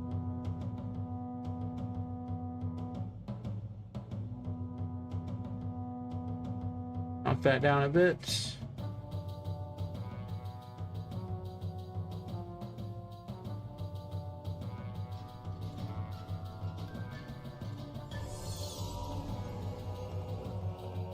Why do I fall through?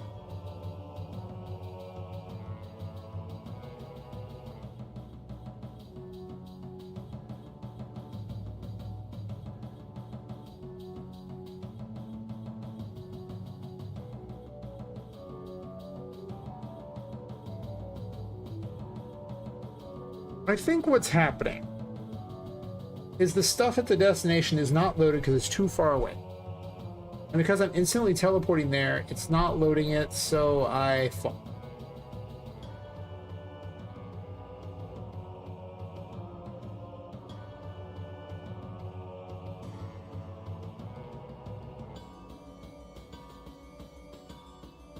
Okay. Come on, gentlemen. Going for a trip.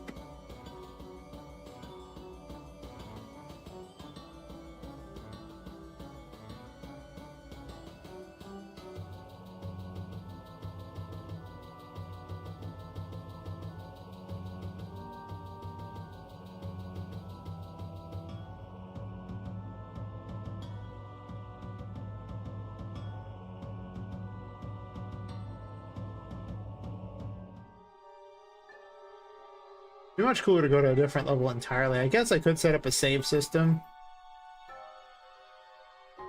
It might be better than this strategy. I'll have to look into set up the save system again. I forgot how to save everything. I think you have to literally just go in every single individual thing you want to save. You have to just go through and save it by adding it to the game mode, which is pretty tedious, which makes me want to put everything inside of a map variable.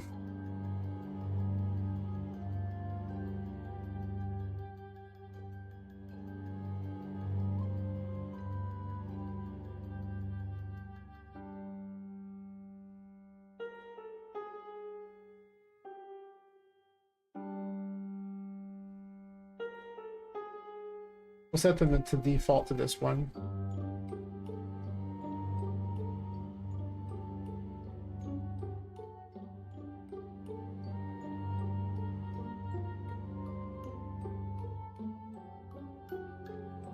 I do think the other might be better.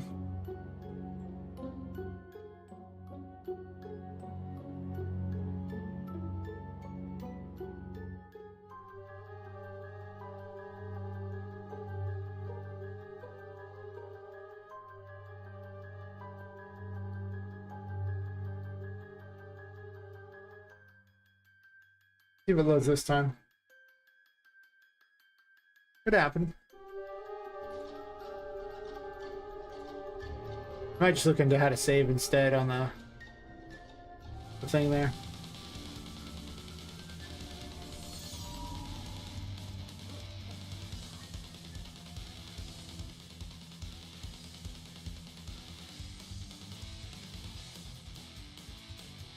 Yeah, I think it's just because of the way this works, and the fact that it's one of those open world maps that's using the H load system, so you have to, it loads based on proximity.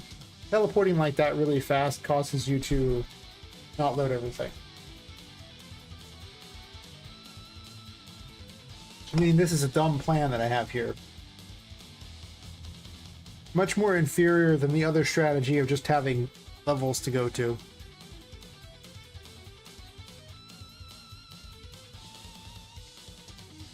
I don't even know how I would do a fast travel at that point. I have to understand the H load system, like how to trigger it.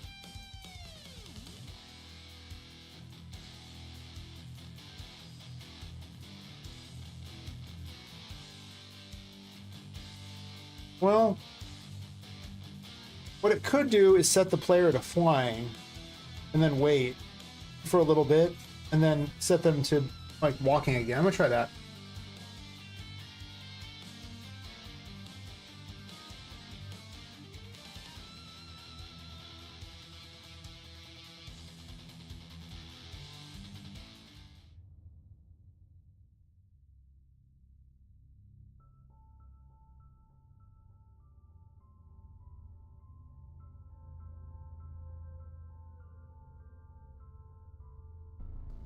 We'll just set it to flying for the moment.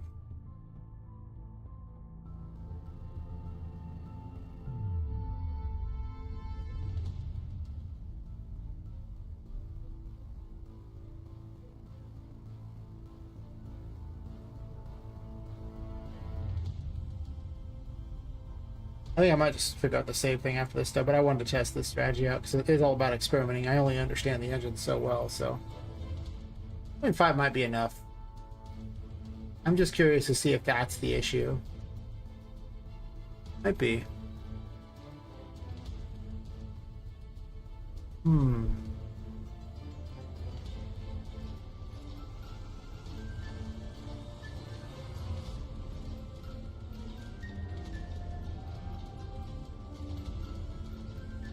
Where the lag when she hits the ground is not great if you're just trying to race them really fast.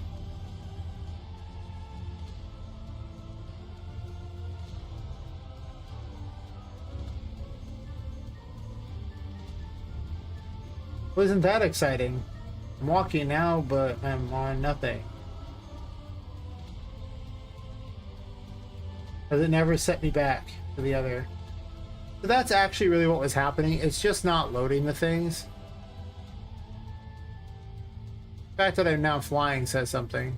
When she auto triggers her walk motion, if she's moving, doesn't matter if she's in flying mode or not. I have to give her a different mode for if she's flying. Like specifically spell it out.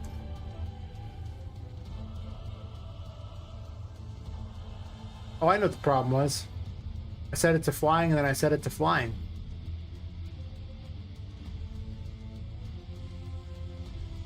Turns out she was flying at the end of that. I know, right? Dude. Imagine flying into flying. Bring me closer.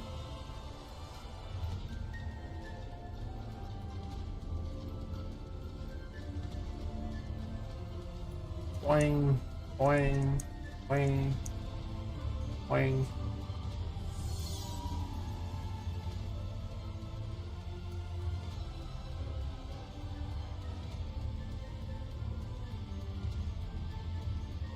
That's weird.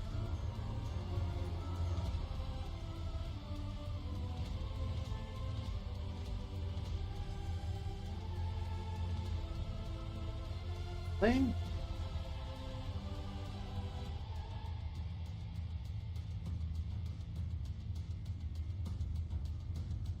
It's so fast. Too fast.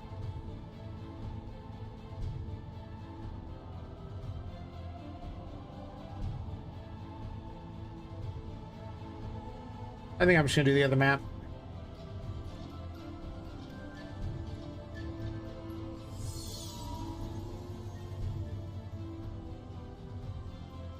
You see how long it takes to load everything. I think she's flying again though.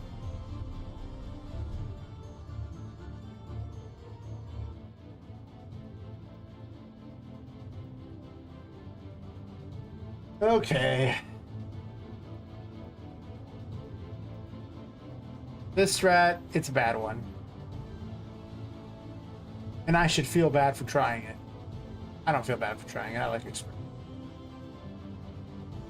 All I have to say is due to the nature of how long it takes to load a particular level, it doesn't even look clean in the first place. So it's like, well, I could do this, but I could also just not do that.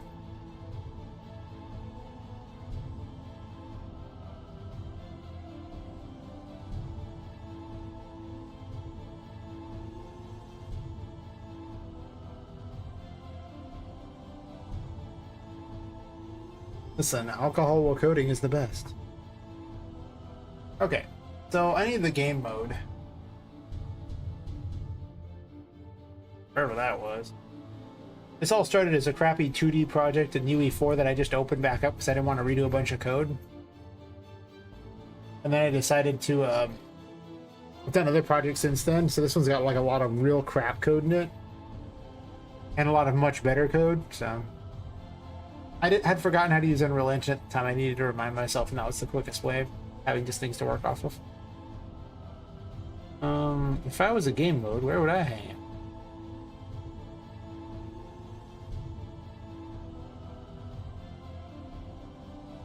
Did I ever change it to this? I don't think I did. Actually, what is the game? Let's double check this before I edit one and discover that that's not the case. Actually, what am I doing?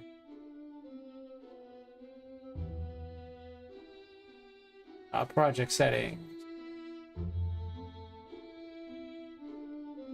The current maps and modes here. The current game mode is 2D side scroller game mode. Neat.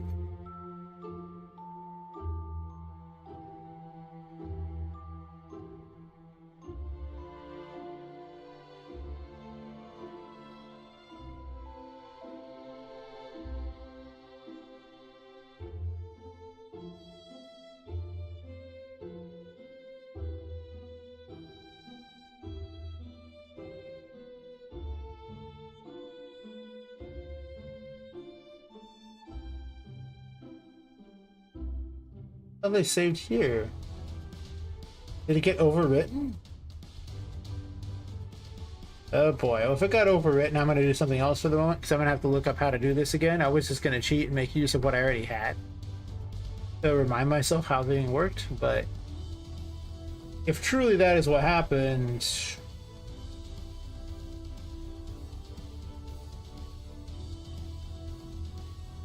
that will take some doing. And I don't care that much right now. And I care, but I care in that I have to watch a bunch of videos I couldn't watch on the stream sort of way. I probably could, but I could also get a copyright strike for even watching them, so that's happened a lot of times. Or like a still claim for it, not even a strike, but not ideal. Did I not keep saving? Is there no save?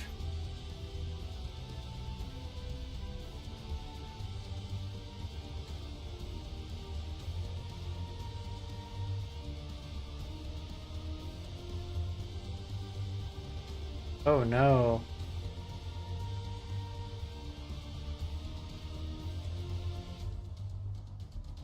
I have the screenshot thingy, but that's not helpful. Okay, well, the saves are gone. The ability to save is gone. I don't know why it's missing. I think at some point I swapped off of a paper ZD character, and I forgot to get the save with things with it. And because I know I had to rescue my project at one point, so I had to do some migrating of files. It's also possible I overwrote the game mode file. All right, well, this plan is now not the plan. No. The other plan will be the plan. It's some... Yeah, it's like, where's mouse? Why does mouse not work? Okay, so we'll do this.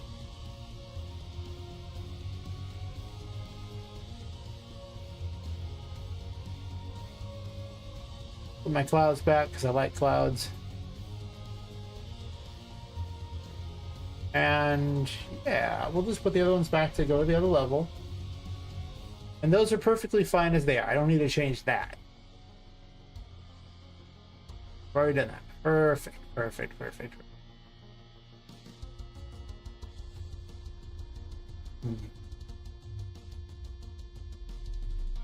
Any dangerous to low in alcohol there. That's less exciting. I'll have to do another one in a second here. Don't think I'll end up getting plastered, only because it's 4:06 a.m. and by the time I drink a couple of them, it'll be like 6 in the morning. I'll be like asleep by that point, so that won't even help. Okay, so we've established that for this purpose of this game, you're going to go through these sections here, all this stuff here. You're going to go into this room here, the guidance room, through this area, through here, and into this room for the final thing, though. And this actually takes somewhere close to like 30 to 40 minutes to do all this. The biggest issues right now are this boss is garbage. He does nothing interesting. So we can rework him a bit. Just the pre-made commands and then give him some special attacks, and it'll make it at least interesting.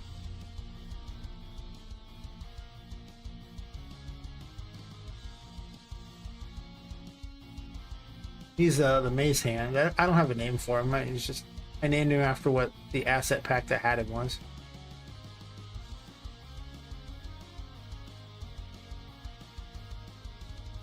Everyone's favorite Stitchy here. Yeah.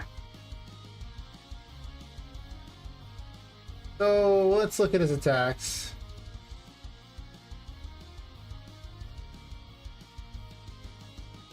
He's from here.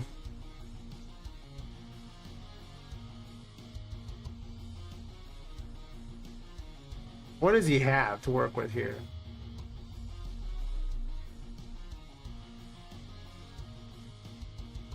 Like I'm already using that. I'm gonna migrate this off to the side and then just show people where I click. Makes it easier. That might actually be better. I don't even know.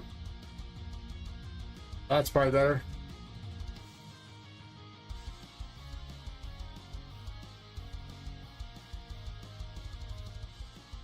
The other one doesn't even really hit. Like this one here. Not even. This one here, I think. Oh.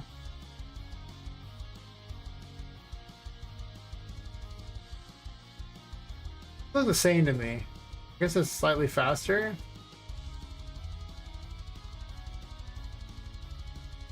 All of his attacks look the same. I was using this one, not close to it, or a jump one like that. But I think this one here is going to actually jump and pound the ground, right? Like have him jump up in the air and then he hits the ground and it causes like some sort of explosion.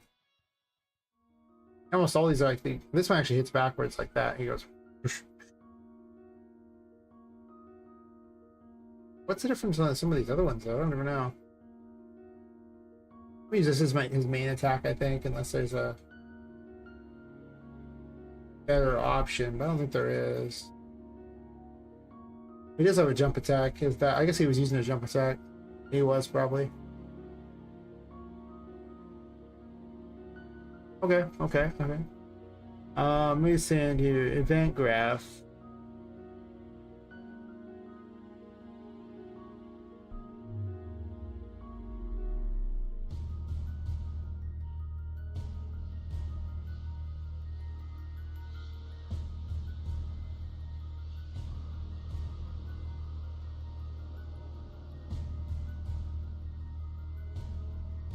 Sure. Let's see how well that one hits before I get too crazy here.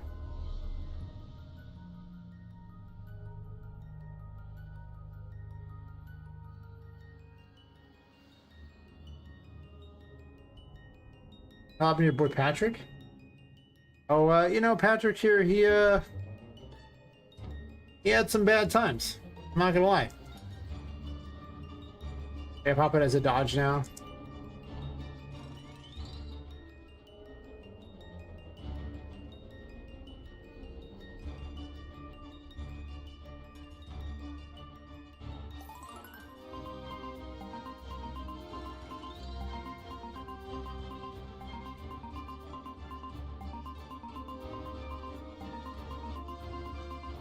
Well.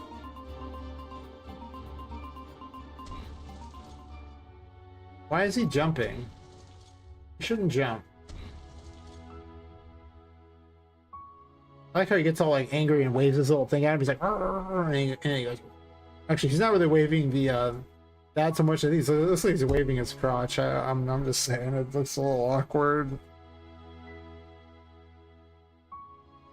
See what I mean in a second if you didn't notice already.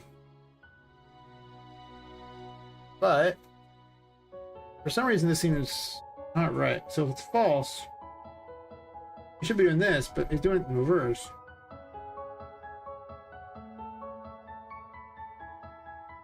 When it's setting player not on ground, where is it setting?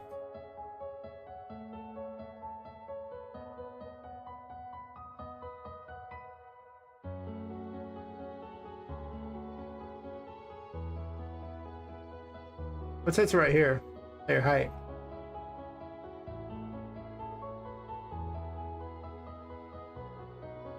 Active location, the player active Z is greater than the player on ground. Wait, now. So this thing here, if this is greater, it says true. I put the player in the air. Like reversed. I reverse these things all the time. It's so weird. I just logically it makes sense to me, and then I come back looking at it, it's like that's wrong. That's totally reversed. What am I doing?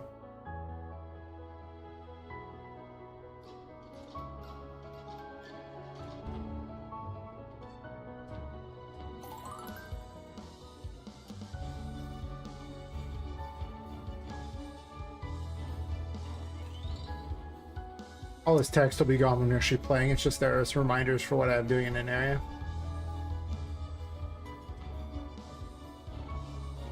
I just misses Poppet. I'd hit her. Most of the time it looks like it just misses her. I got her on the way back. Look at that, like you'll see he does like his crotch goes up, it's funny. Yeah, like that. It's like what? Why? What a weird animation. Why does it do this?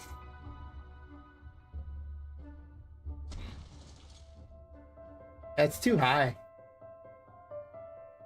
I'm What if the other ones are lower and I just didn't notice the difference?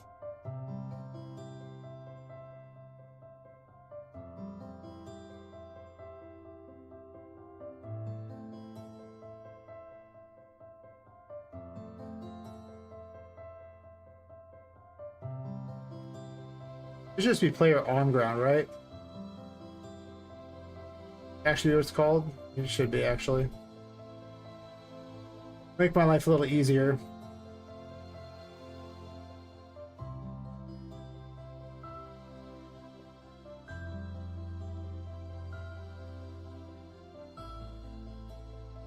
Oh, just put on in there. Player ground makes no sense. Guess I want to make him immune to electricity or something. So, goes there. If it's taller, puts the player in the ground. Sure, sure. Since this is a child of that one. Base attack 3 is the one's already using. Maybe 2 is lower. I'm gonna have to change the animation myself. I can already see this, but we'll see.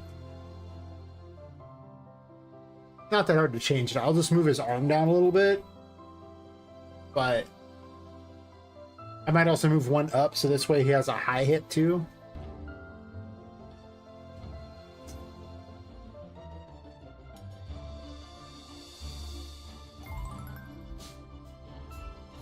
At some point I'll actually make these areas look good. They look like crap right now, I get it. Also not even with the lights on, so you know. How'd that miss me? I think it needs to be lower or make him smaller. I could make him smaller by a little bit. If he's just slightly shorter, it would hit her. With 2.8 instead.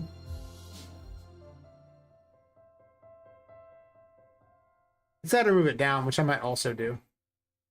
He's also supposed to be a mini boss, not the boss, so you know, I gotta make the boss huge and the mini boss less huge, you know. Yeah, combat testing is everything you'd expect it to be. Not that exciting. Because you gotta make small tweaks to see if it actually even hits. Still too high.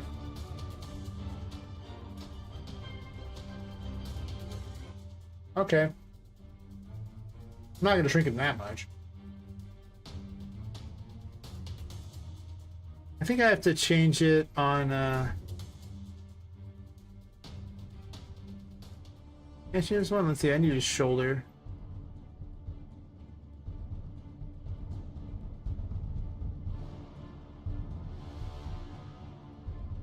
So he straightens his arm out, right?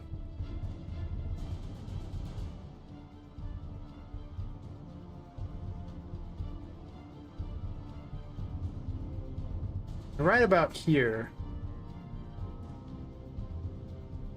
If I just push his arm down. There's no option for a key. I can't do that on there. Can do whatever that's supposed to. Okay, I don't care about that. It's not gonna help. I have to do it on the main one. This is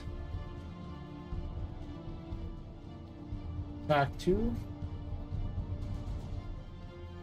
Has to be done on this one.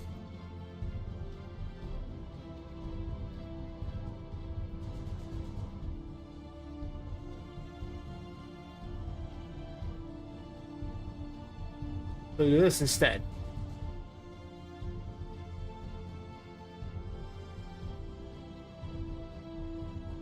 That'll push his attack down, and because he's got a thing strapped to his hand to make it so that he can actually hit me, it's a line trace, and the line trace has to collide with me. That should hopefully make it work a little better. That's one of the problems of the size things there, is all the animations in these are usually made for the characters to be relatively the same size, but because Poppet is on average smaller than most of the bosses, or for all the bosses, their animations just don't hit her.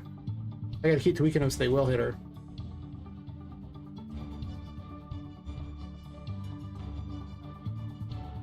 Just going right over her.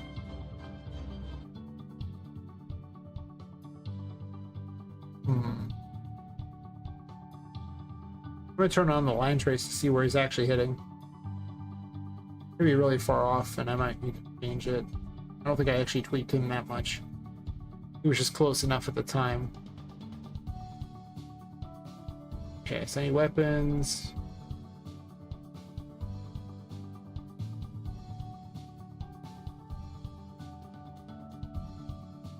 Weapon parent. Not line trace. Actually, do I need to do that? I do it in this one.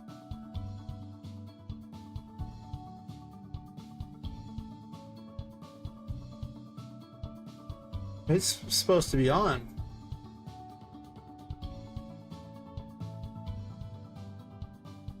Debug is currently on. It should work. It's not be very big. How big is the line trace? 150? I think like 300, make it a little more visible potentially. I'm also going to move his animation down and do two tests at the same time.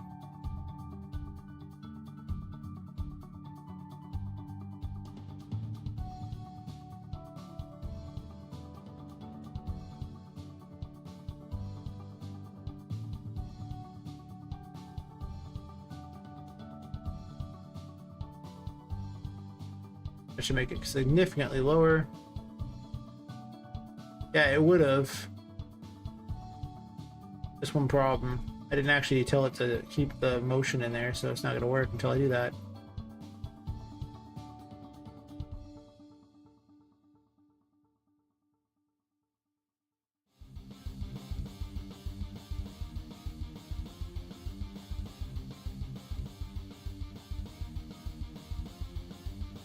That's probably fine. We'll see if I have to sweep it lower in a second.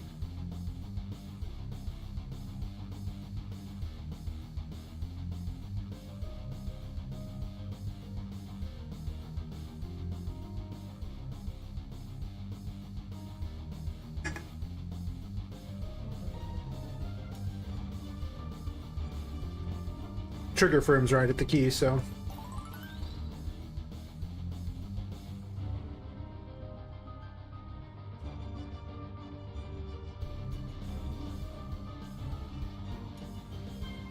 Why in the world is it not doing that? That's higher, but... Do I have the wrong animation? It seems like I have the wrong animation. There's no way that I'm... Like, it's not changing something. Attack 2-1. Wait a second. Maybe I had the wrong one. Because there's ones that says attack 2, attack 2-1. Like, what am I looking at here? Really?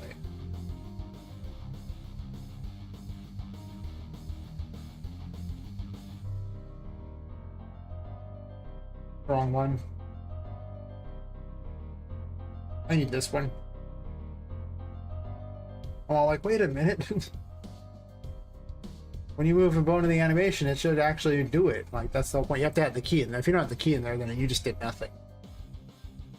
But if you change the key on there, should make it work.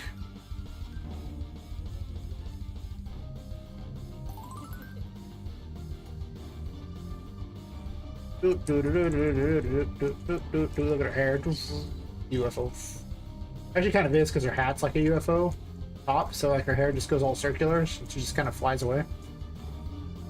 That'd be such a funny way to fly. Okay, how does that miss? Why does it hit me on the way back, but not the way forward?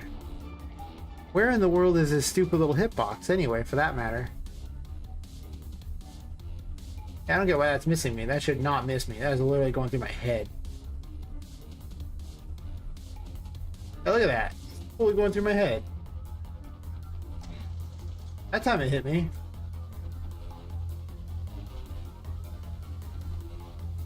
I don't see his, the line trace, though. That's what I'm trying to see. Oh, it's below.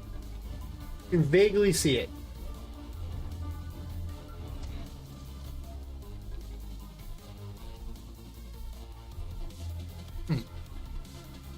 Okay. All right.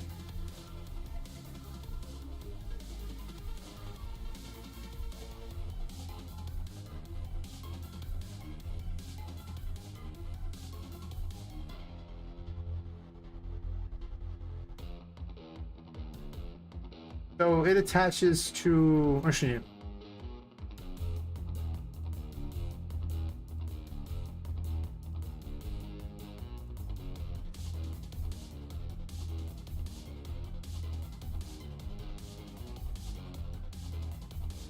Okay, that's hard to see.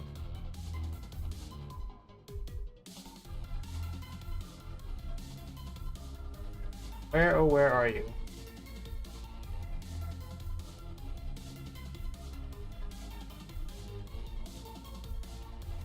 I guess up would in theory make it work.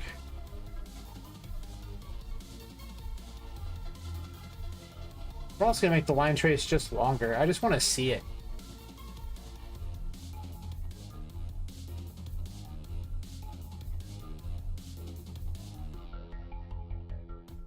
Hmm.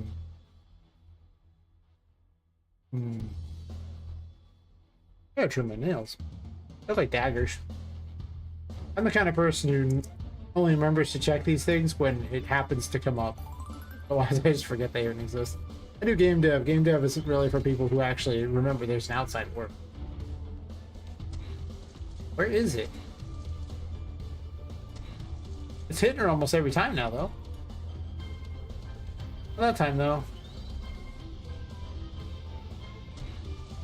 Yeah, it's actually, you can see it sticking kind of low on there. It does hit a lot more often, though, if you'll notice. But it still misses at a distance, which seems nuts to me. Maybe this actually just needs to be outright longer. I didn't realize how short it was. I guess I never really set it to be correct. He is really big, so having it longer is important. I think I might take a quick bio break after I do this test and get more alcohol, because there's not much left in this one. We're dry, boys. We're dry.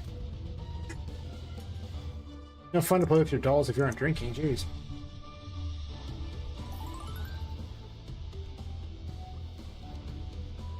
All it really does is make it harder to figure things out. It's like the dumbest thing there to do. Wait a minute.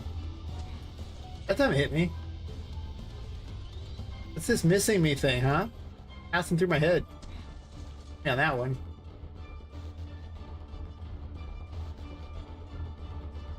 Like it's trying to scare me.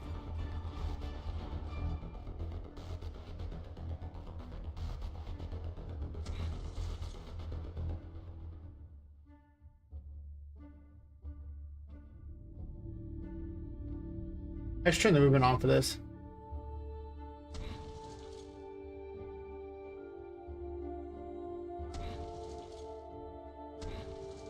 Almost like the back hit actually hits me.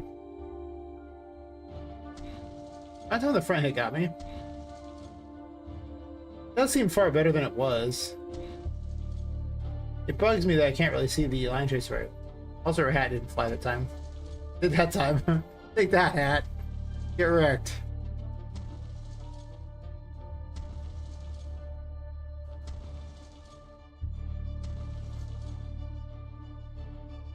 Fair enough.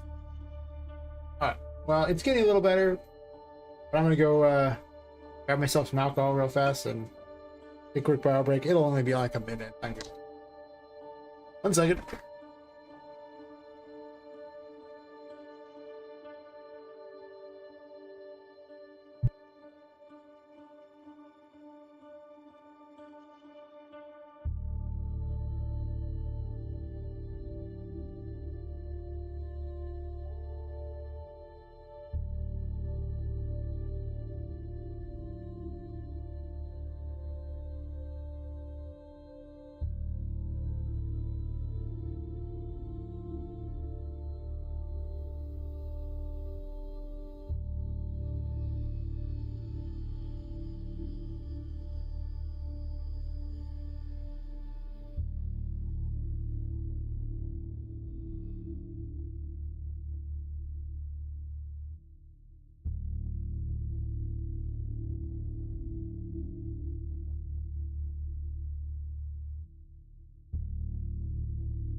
Round two.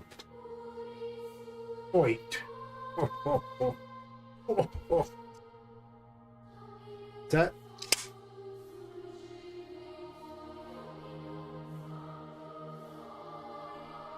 I think if every game dev out there and took a good hard drink, like before doing any game dev, every game would be significantly more interesting. Yes. And they'd probably care less about their terrible profits because, I mean, it's a game dev. Game dev doesn't usually make money. Statistically, it won't, but it's really fun, so I recommend everyone do it. As long as you have no expectation of ever making money off it. You want to make money? Investing. Investing is where you make real money. The only financial advice I ever offer is game dev usually doesn't make money. That's my financial advice. Don't do it! Not for money. Do it for fun, though. It's so much fun. I love game dev. I think everyone should. Even if, you know, that would just mean that there's even more games that I would never actually... My game would never probably get above all of it. I also don't agree with the whole make a bunch of little tiny games thing. Oh my gosh, the number of game devs I've seen doing those where they make little stupid projects that nobody cares about. And they're like, I just gotta release something on Steam, and then like, oh, it didn't do very well, it wasn't really viable, blah, blah, blah. You just wasted all that time. You could have put it towards a good game. Remember, they're like, oh, I want to make a game like Stardew Valley. Okay, I spent like 6 or 7 years on that. I'm willing to invest a bunch of time into one game that makes a fortune, you know? Oh wait, I forgot to put the movement on, I'm dumb. They make the thing longer. I'm too close to him. He needs to move back. It seems to work okay when I'm nearby, so let's do some changes here. First off, if we're going to get into a real fight, I need a nap so you can move around. We'll worry about adding things to the thing later to make it look like more of a cool area. But we're going to have the entire fight in this spot here. So we need to be able to move around. Very important. I kind of don't want the lights on down here necessarily, but... Okay, so... He looks like the kind of thing that needs to shoulder check you. Some sort of, you know, a thing. But I don't think I have an animation for a shoulder check. What would be the best way to come up with one? I mean, mostly just swings his mace hand. Every attack is swing the mace hand.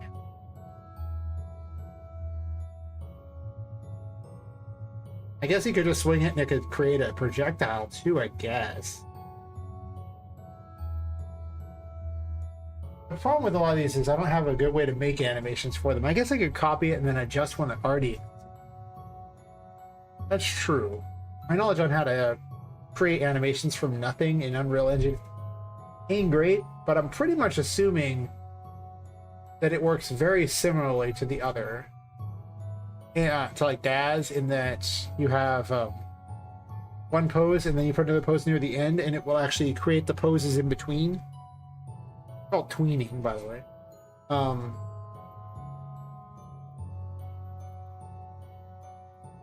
And I can test that, right? Let's see. What's this one look like? This one I want to build off of? Actually, I could just have him launch little projectile balls that way too. That one's actually not a bad idea for that. Like, what if he just does this and it just shoots a little projectile out?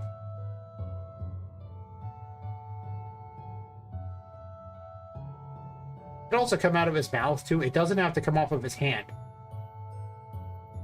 There's no mouth option for these animations, by the way. I mean, this pack was like $38 for 8 game-ready enemies that all fit my video. You know, I'm not gonna get too troubled over missing an animation here. Yeah, let's just use the first one as a launch projectile, okay? That works for me. Before I get crazy about these things, this is attack 1, so I need this one. Sure. Okay, let's go to his little thing here.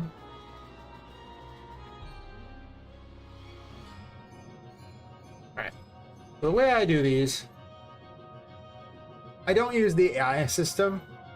I do use an AI perception, but what I found was the other one never works right. Requires 9 million files, and they're like, oh, but you could recycle things. Yes, you can also recycle them here. You see, we have this, there's a parent here, the BPM PC, right? And on this one, if you'll notice, I've been giving it all these different commands it can just call.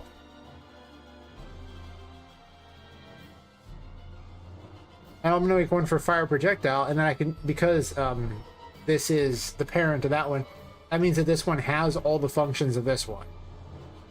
All the events and stuff, so it can do all that. So I'm like, one file that does everything, or this weird AI system, sorry, behavior trees, that is apparently defunct now. And UE has made like 3 other systems that also do the same thing, but they're not sure which one to use. You gotta remember that about UE, about Epic in general. They make 1 million systems, and oftentimes just completely half-ass them and move on to the next one. And they don't take them out. They're still there. There's like 2 perception systems. There's one that I foolishly followed a tutorial that was recent that explained how to do. And that perception tutorial said, use this one. Okay, called, I think it was just called AI perception. And it worked great. It was perfect, except for one problem. It could never unperceive. Like once it saw someone, it was over. It could never unsee them. It was just kind of that whole, you know, what has been seen cannot be unseen type of thing. And it sucked. And I found out that one was defunct 7 years ago. It's still in UE5. There's a whole new one. Actually, the new one's actually called AI Perception. What's the other one called? I don't know. Anyway, still there.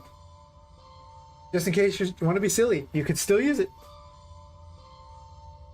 Let's make one called Fire Projectile here. On the NPC here. Where'd NPC go? I'm actually on it. I'm done. Okay. Yeah. This is amazing. See.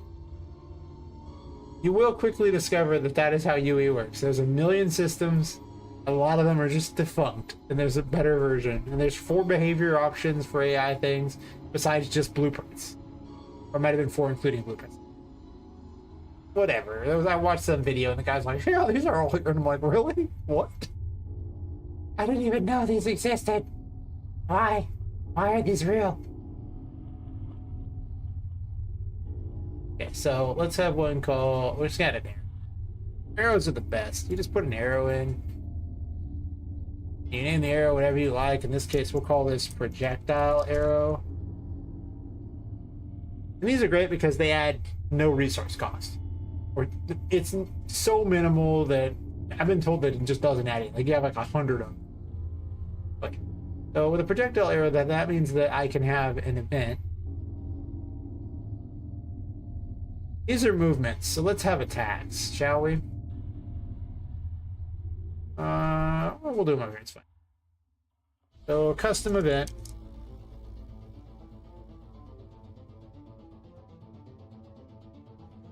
Fire projectile. Complex naming, I'm sure. Okay, and I'm gonna borrow some actions here. Just, do I want them to move during it? I think I'm gonna put this as an option to not have them move.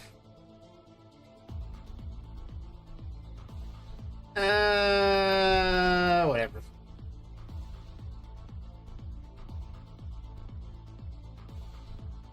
Projectile arrow.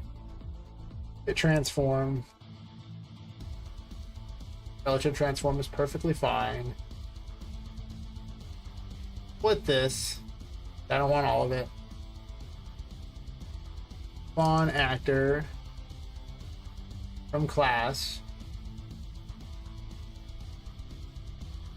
The reason I'm splitting this is I don't want the scale.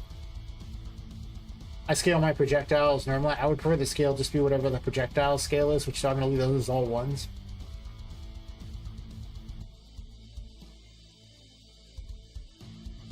The projectiles don't usually have things like that. We're going to promote this to about. Knock my mouse over. Projectile.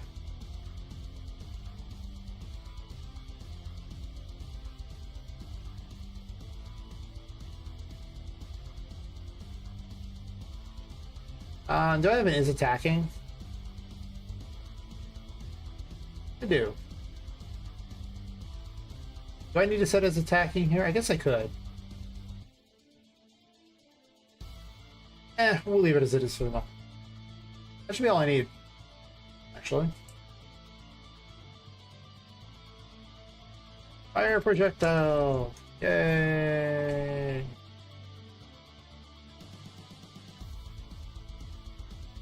Okay.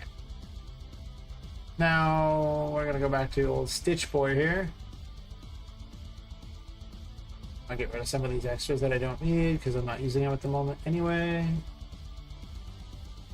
And tap 1 is what we're using here. Oh, actually, there should be an animation I need to play as well. Yeah.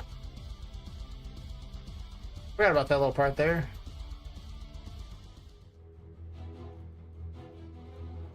Play, actually just play montage. And a montage usually is crap. Montage is the better one. These are, and once again, another system that is built to replace that. Montage is supposed to replace play and montage. Just saying.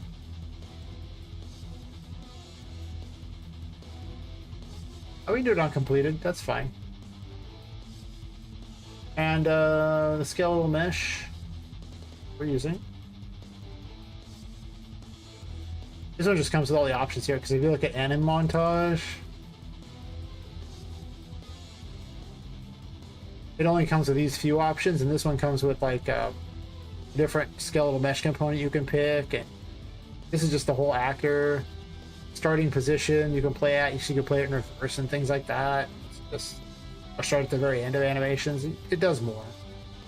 This gives a better return value, I think. Does it? No, you can't split it, so it doesn't really do anything better. This one you can, when it's interrupted, blended, notified, you can do all kinds of crazy stuff with this. Much better.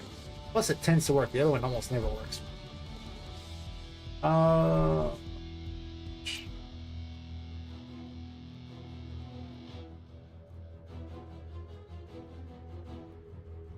We'll call this projectile montage. Did it in a montage.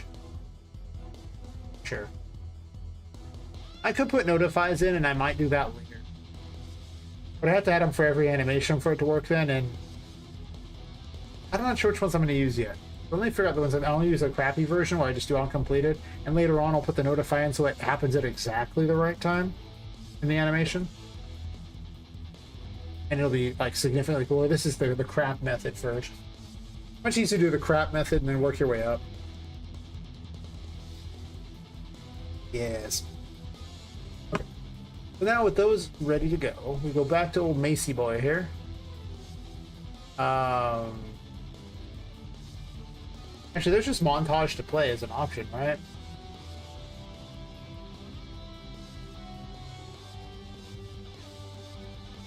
Wait, is there more than one montage to play? Can I just do... Okay.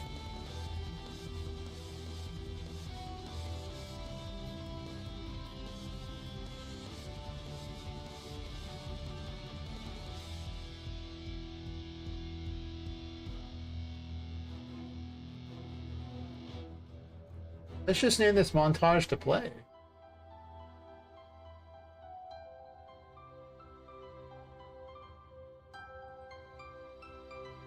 I could just set it before each one instead of having a specific one already set. This way they can have multiples instead of having to literally do each one individually. We'll do montage to play. And that means on this one here, I can also just change this to montage to play as well.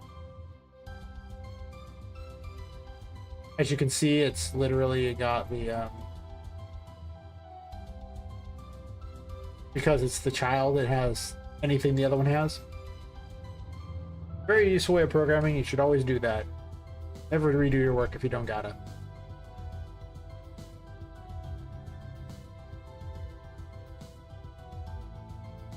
Sometimes I make them in the wrong order. Like I'll make an experimental one, then I'll add it to the main thing, and that is the wrong way to do it. But a lot of times the first version of everything is intentionally jank just so you get it done.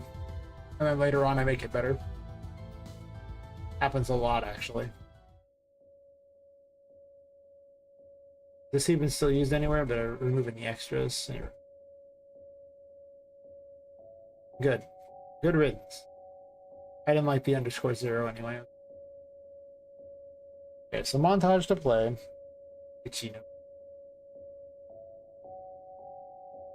I'll blame the alcohol. I have no idea what it is. Alright, so then switch on stream. These are attack targets.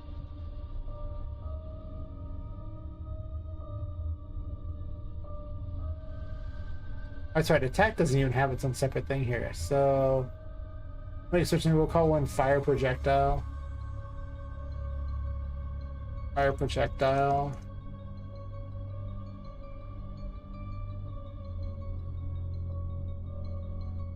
And this will be just literally fire projectile. I'm also going to set the montage to play. We're going to set it as the attack 1. This one. Oops, that back up here.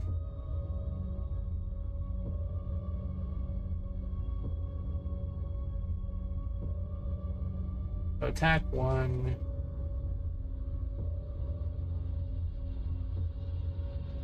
I do this and then this. And then up here is how I dictate what everything does, and I'm just going to base it entirely upon, usually it's just distance, just how far away they are. They do different plans based on that, and then it just changes to whichever, it just sets an action thing there, and then down here it does those. It just kind of keeps it more organized for me to keep track of. That's why I do it that way. And then the cleanup just literally is a delay, and then it resets itself back to the behavior thing here. You have to have a delay or it goes infinite. Oh, we have an information gathering thing. It usually just gets the targets. In most cases, it's just the location of it. It's just the player itself. But some enemies actually do track multiple targets. Most don't. Most track one. It started with a character who spawns a voodoo doll. It attacks the voodoo doll, and that hurts you. So, you know, that was the thing. Let's see. Let's say if it's greater than this, we can random an int here, right? We're just going to random between 1 and 2 for now.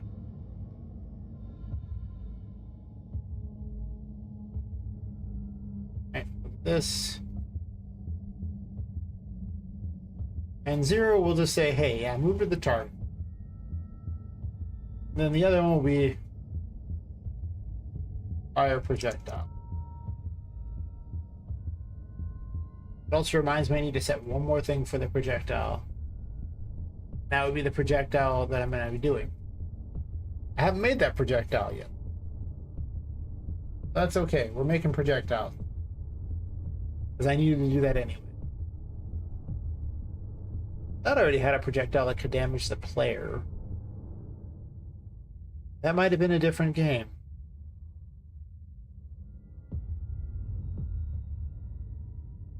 Projectile parent understand only hitting the player.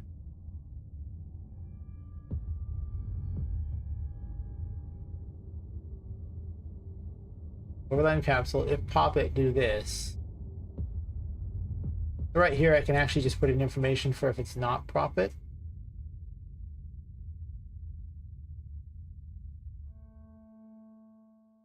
I'm not doing any of this radial impulse stuff.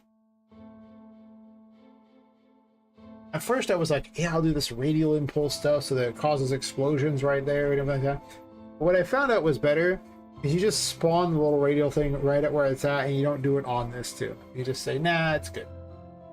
Because then everything can just spawn one right where it needs to spawn it.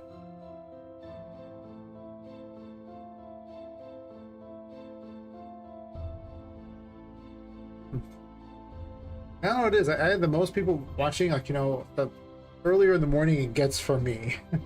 Like, it's 4:50 a.m. for me.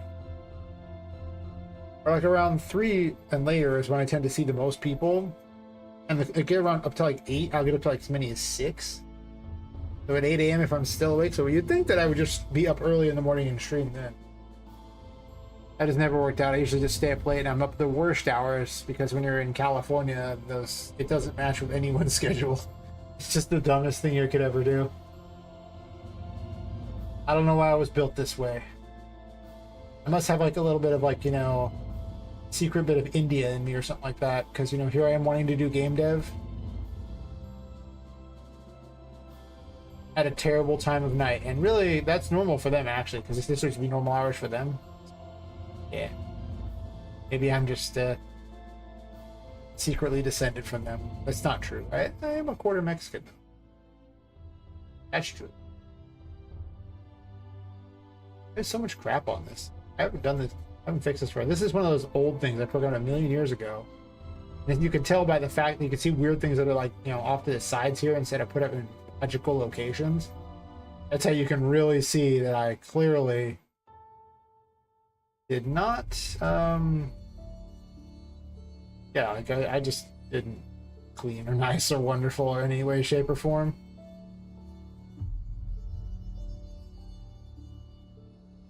Like, what is this? Spell item here, and then it's got scale plus scale in there?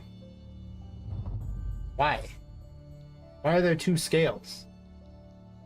That's not right. I'll make certain I didn't break Poppet's thing for launching little balls.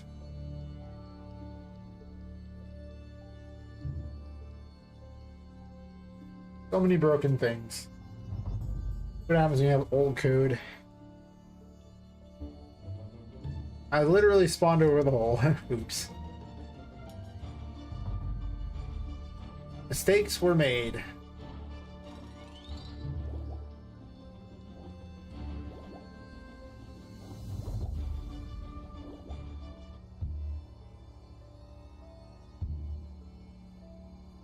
This defaults to 1. That's perfect. I just have the option to change it now. Makes way more sense now. I wasn't even doing anything. I was doing weird stuff. What's even going on here? Alright, so, well, first of all, there's print strings in here still. That says a lot. Never got rid of them. Okay, so if it has no condition to apply, it just does the damage. That makes sense. Contains enemy, contains destroy will do this, contains environment, do nothing. Sure. I don't actually tag the environment at this point, but I think I made this a long time ago when I did tag the environment. Levels are broken so many times as I've updated versions. Landscapes are like the most breakable thing ever. You gotta be really careful with them. I'm not sure if they're really tied to the H-load thing, or they just auto-make for you or not. If they are, then I guess you gotta use them, but if they aren't, I'd almost want to just not. Because of how many problems they've caused me in the past.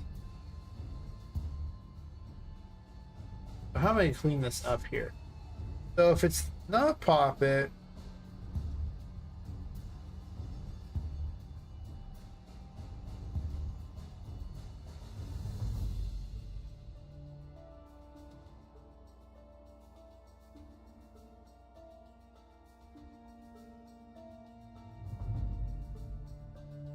that should be easy, right?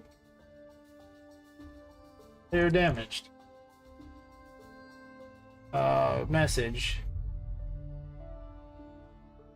Right?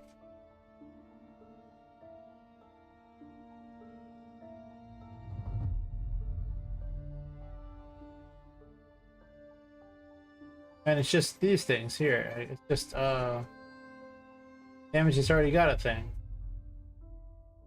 After doing damage is self, and so get a reference to self.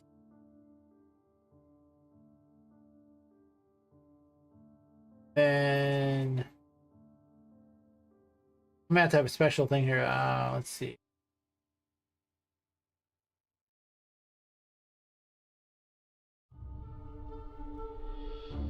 Other actor.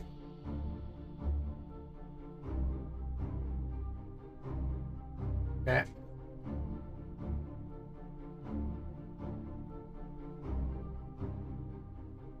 So when's the best order for this? I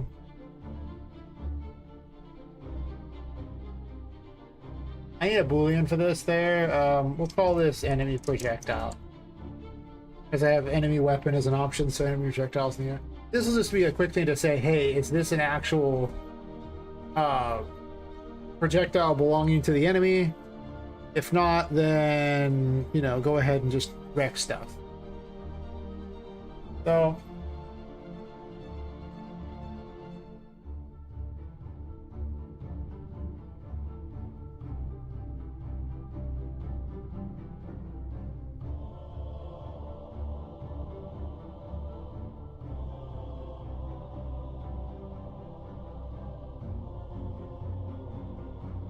No, I never said it.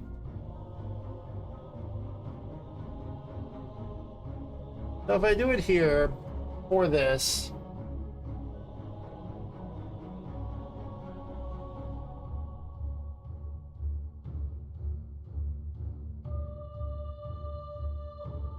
it wouldn't even need this actor has tag Poppet, right? Why is there actor has tag Poppet?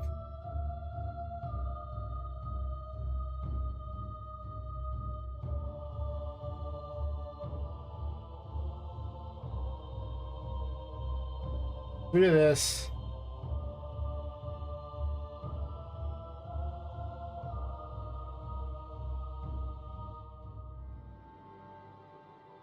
Now I do actually need an actor has tag Poppet here. I'm gonna do this thing where I make this all connected here real fast. And move it farther away from the other so I can work on it. Not having to worry about it overlapping.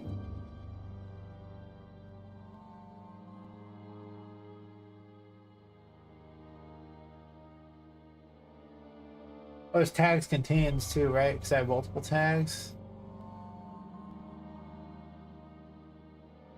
And each actor has tag? Doesn't make any sense. Other actor.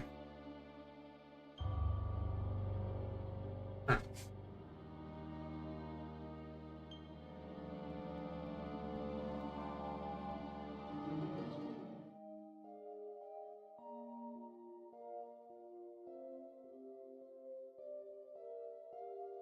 Quick branch here. Good times. If so, true. Okay.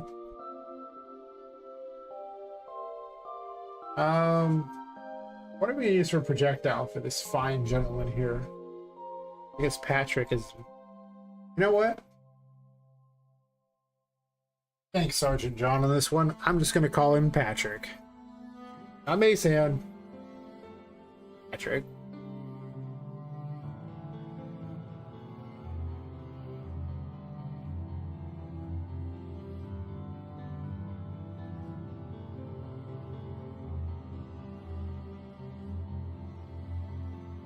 He's still a Stitch, but we'll call him Patrick.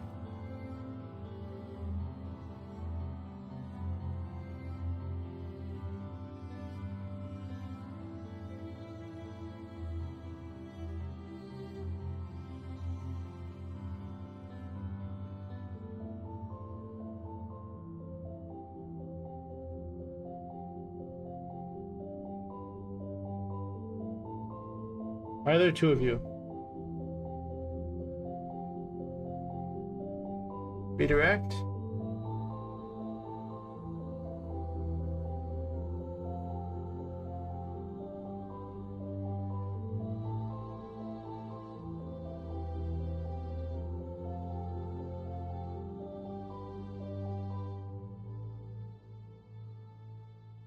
It's finicky because it keeps these like backup things there. It keeps redirectors until you tilt to fix up redirectors and then you can delete the directory. It's dumb. Why it doesn't just do that to start with, I have no idea. Maybe it's just to be faster, who knows.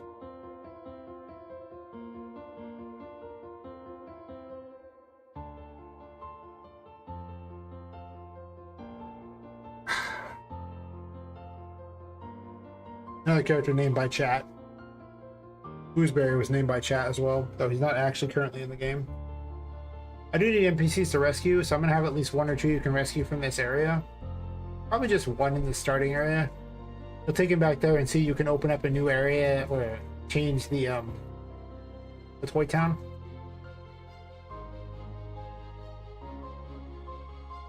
And there'll be like things you could take back to it. It'll be like a big version of your box. It could actually just be a giant box too. That'd be pretty funny. It is like, her box is like its own liminal space. I also want Tinka's paintings to be how you get places too. More interesting. Anyway, I need a projectile. Yeah. I haven't made an enemy projectile yet, right? That I can just repurpose.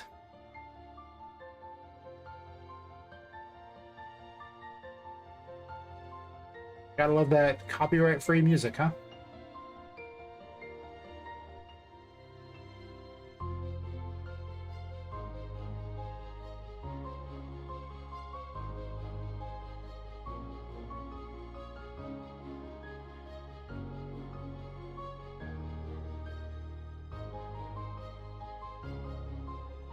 There's a collision option? Wait.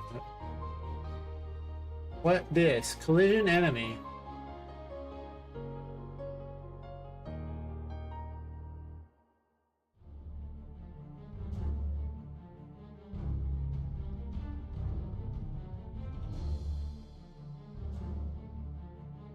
World.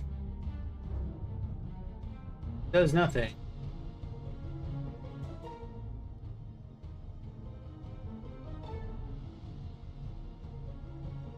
Sure, enemy projectile. We'll just do this. We'll just duplicate it and make one off this.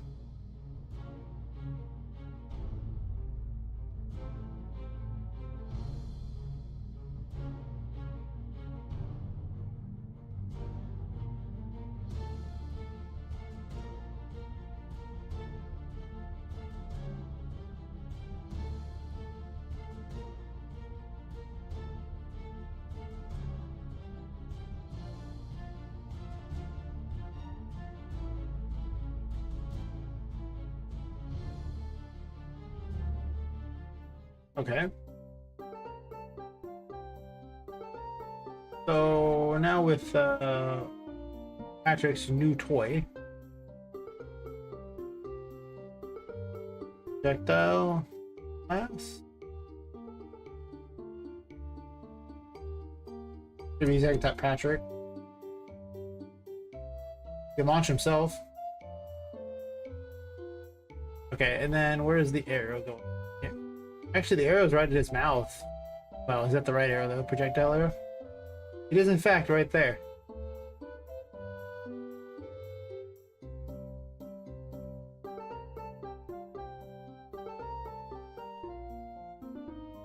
Right, and am I in the right area yet? Or do I need to move? Too high up. Out on the ceiling?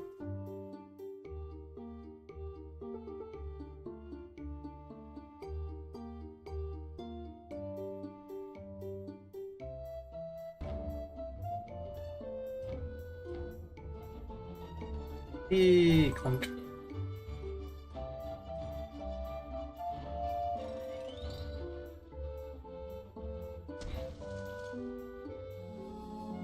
Fire. Fire. No projectile spawned. But I heard bubbles.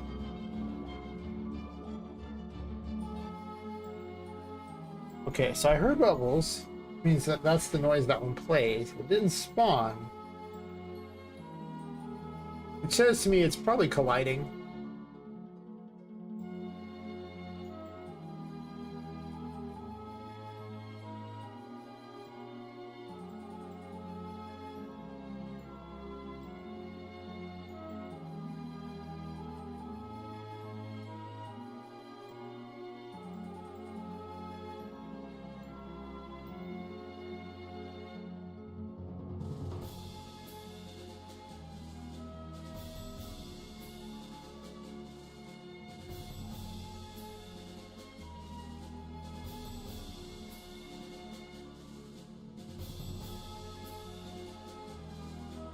Didn't they have collision?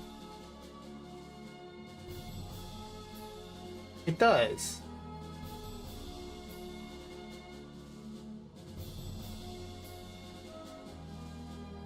Just overlap all dynamic, right?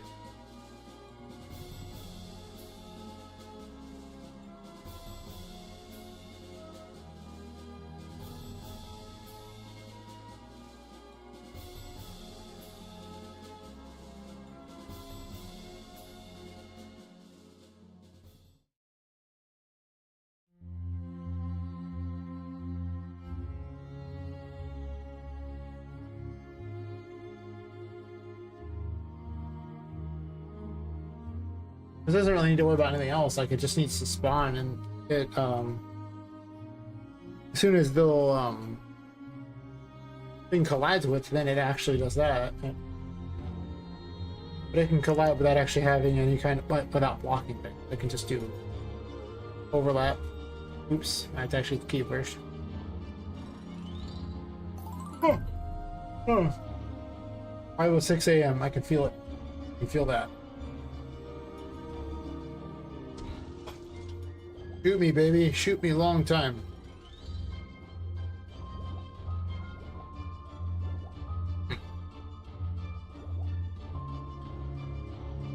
Not actually fire. Why?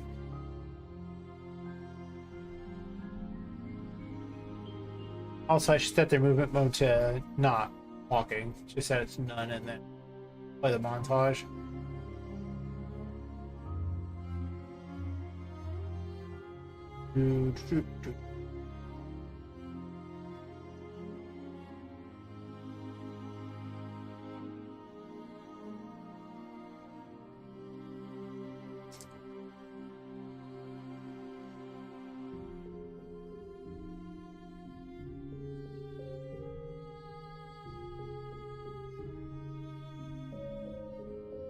It's actually printing the name of that.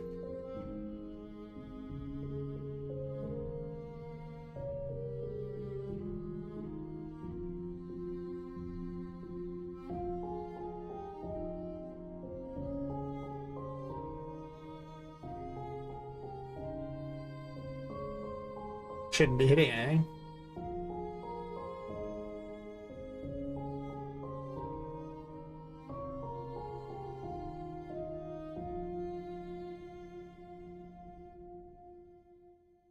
Yeah, it should work.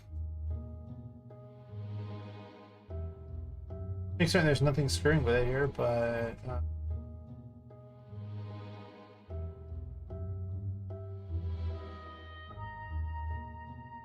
constrain. Constrain. Fair enough.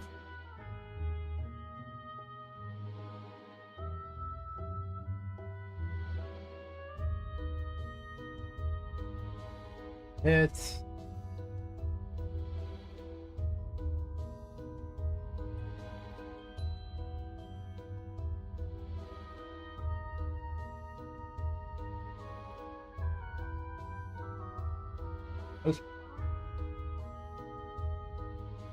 oof. Okay. Let's see how much of this actually shows up. Get an idea of where we're really at here. If only I had nothing better to do today, like, you know, work. I could be like, oh, I'm streaming until this game is done. Yeah, that's not happening. Game is never getting done, that's right.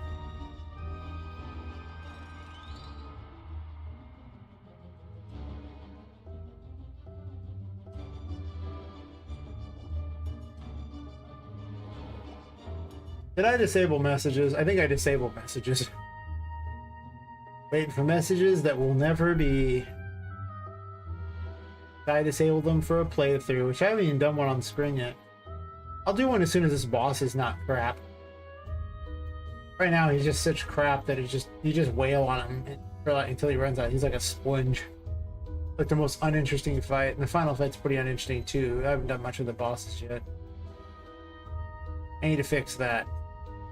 Otherwise, the rest of it's actually very playable. Pretty certain I fixed the dodge problem too, where dodge would suddenly just stop working and you just had no defense for the whole game because there's no block. There's move. And there's dodge. I made Poppet really fast, so I don't know how I feel about that. Like, she's probably too fast, all things considered, because she could just always sprint.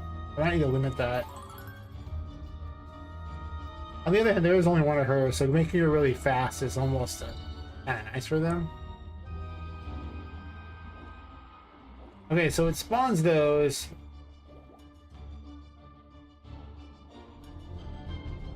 There is a projectile being made.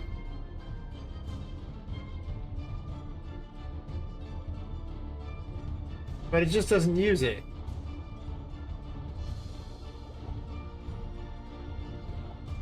Why?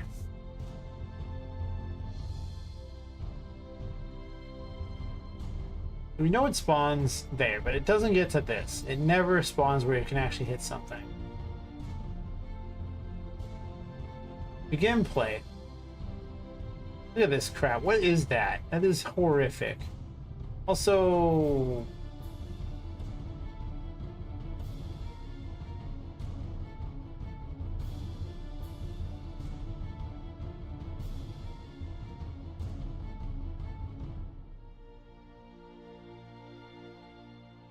It actor transform.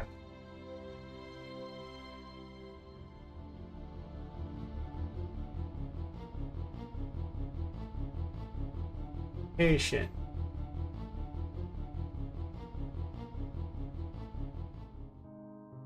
Was made a long time ago. Really dumb how it was done. I could have just gotten actor location as well, technically.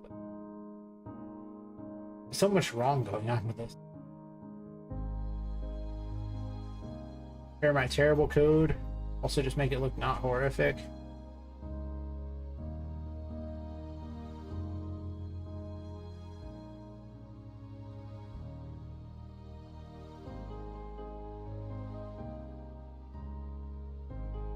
Because I have one for everything, this also fixes stuff for Poppet as well.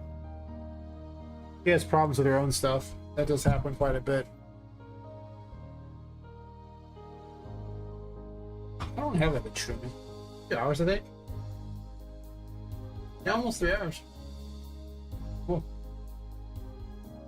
I'll probably go like another hour or something. We'll see after that. What is this? Why is this? Why event tick?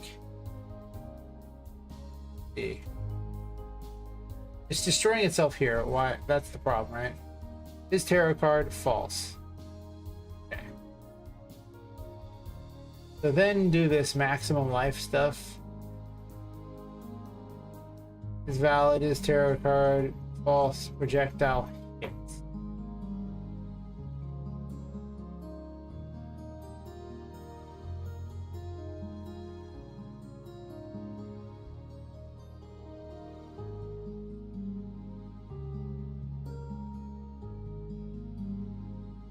Well, let's do this right first. It checks this number, and then if true, does this.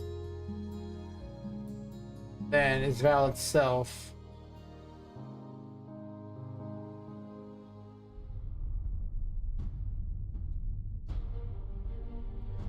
Why? What does this even do?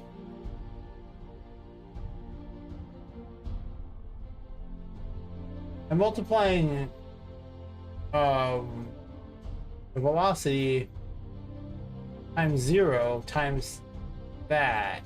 What the heck?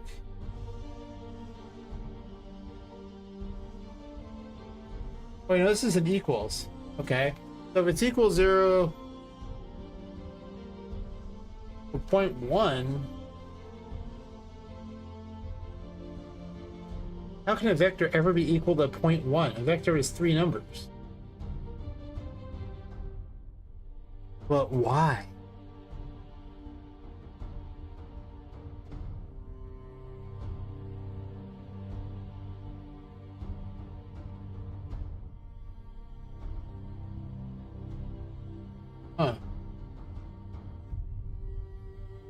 I have so many questions about how I program.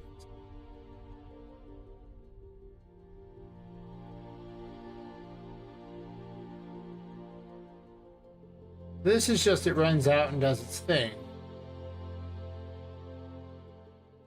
Is there like no lifetime on this other one? Is that the problem? Does it not have a terrible network attached to it, like lifetime?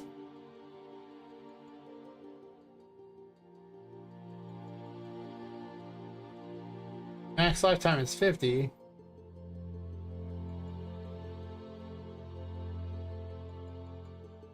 Why am I adding one?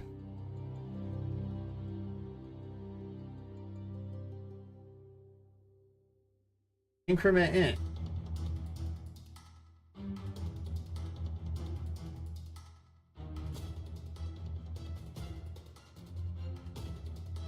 Is it greater? Cool, do this.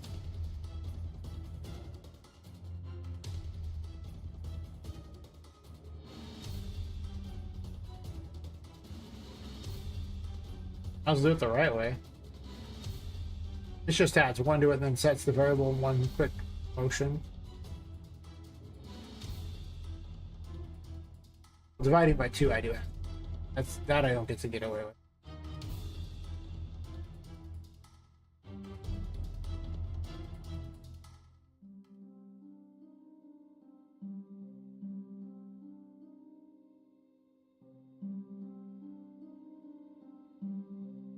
What is this?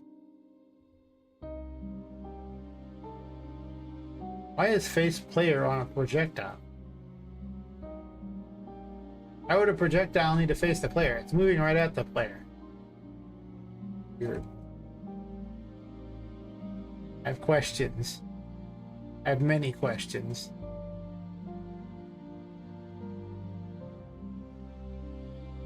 When destroyed has nothing. Or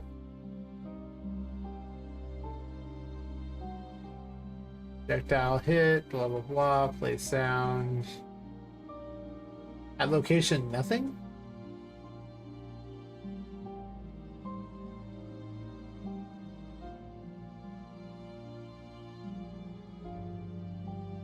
Okay, well.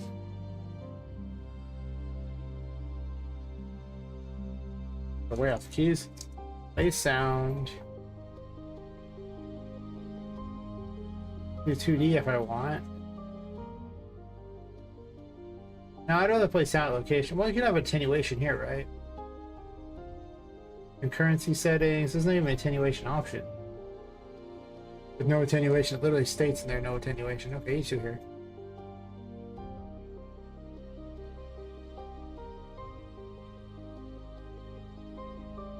Generic noise, perfect.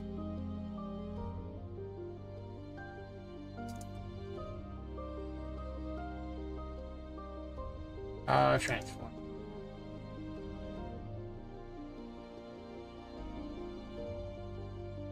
With the structure pin, just so it has somewhere to play, because otherwise it's playing it, you know, true 0, which is not very good. Wait, what?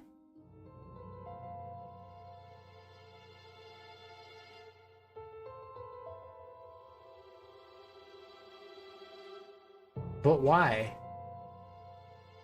It was broken anyway. Why do I even have face player on there? It wasn't even hooked up. So many questions. So many broken things. Why broken things? I hate it.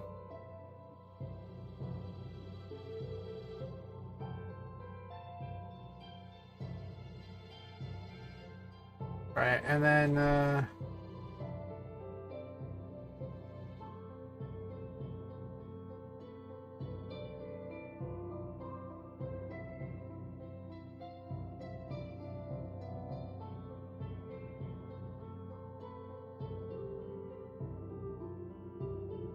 past me couldn't code very well. Not in UE anyway.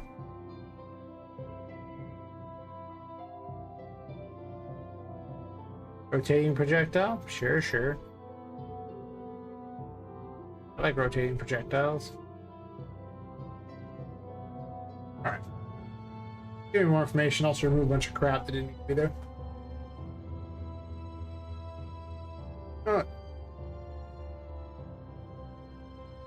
not gonna lie, if at any point nobody's watching after 3 hours, I'll probably just, you know, bounce because it's like 5:20 a.m. already. After the first 2 hours, I pretty much would prefer to.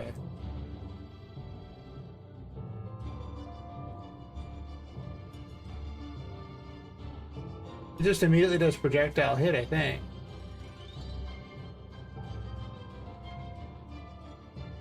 Oh, it actually doesn't. Where are you spawning? It's not doing an immediate projectile hit, it's just spawning somewhere I can't see it.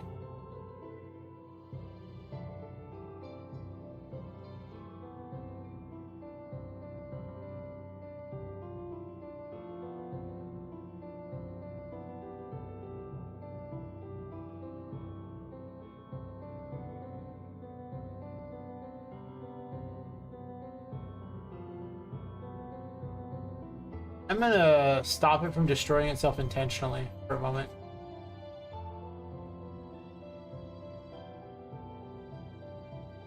But they weren't doing it immediately, so I would have seen it.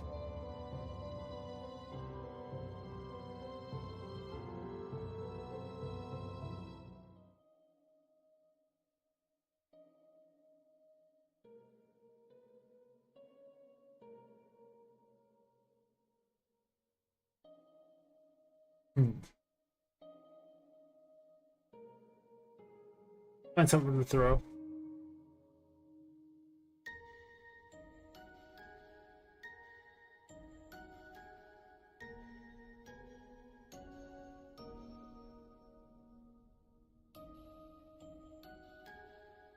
It'll be a banana. It'll be a banana in honor of the banana game. I'll probably change it, but for now the banana is funny enough for me to do. This is Sprite. I don't want to... Nah. Big banana. Make it easier to see anyway. I'm assuming it's just spawning somewhere weird. It only makes sense to me.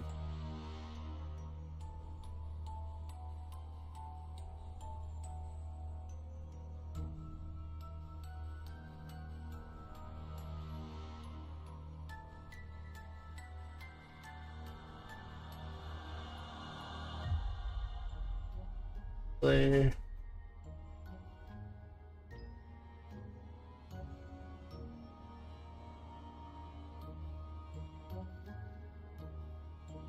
Print the transform for me. No, don't print the whole transform. Print the location.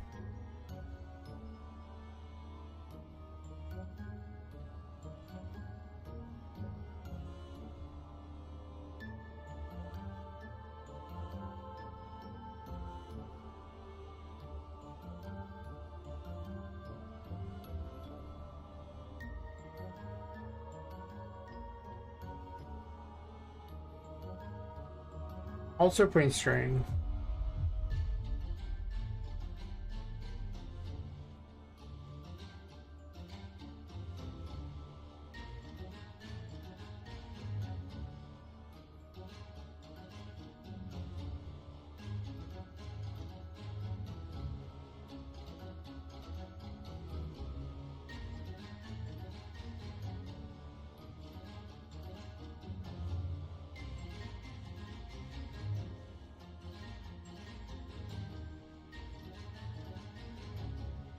Set this up here, and then set this up here.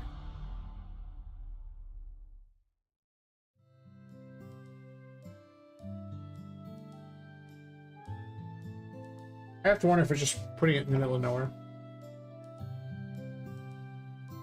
Before I run this test, and if no one's watching at the end of the test, I'll probably bounce for the night. Much fun as I'm having doing this, I do have to get up.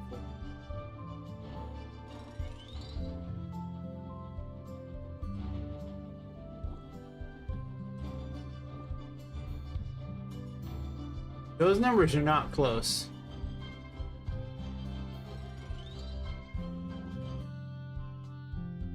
Actually, okay, world.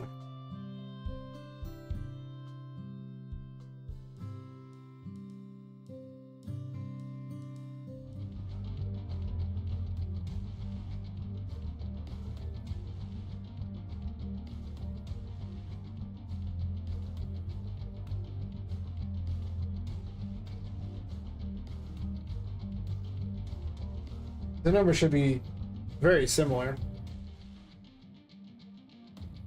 And yet they aren't. They aren't even close.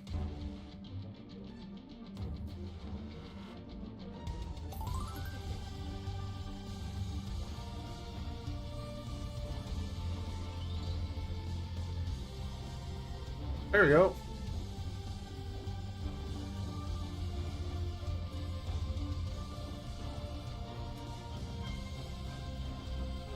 Not firing at the player, but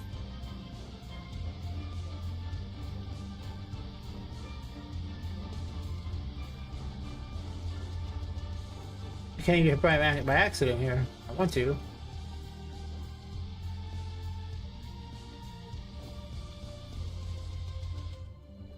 Did not hit me, but I'm not sure if that's my fault or what.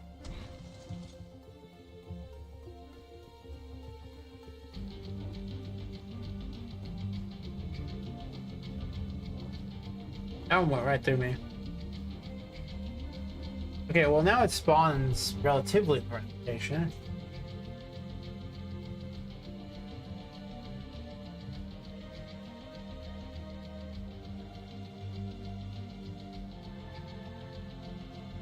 Well, I'll come back to it.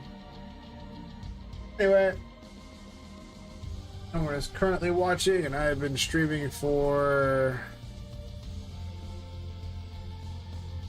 3 hours 12 minutes. That's not that incredibly long, but I do have to be up tomorrow, so I gotta catch a shower before I get to work and all that. And it's gonna be, I'm gonna probably want at least 6 hours of sleep in there, so I'm bounce. Anyway, I'll be back tomorrow night because now if my internet's working, why not? And I have a webcam. We're in the future now, boys. It's good. Alright, I'll see everyone later.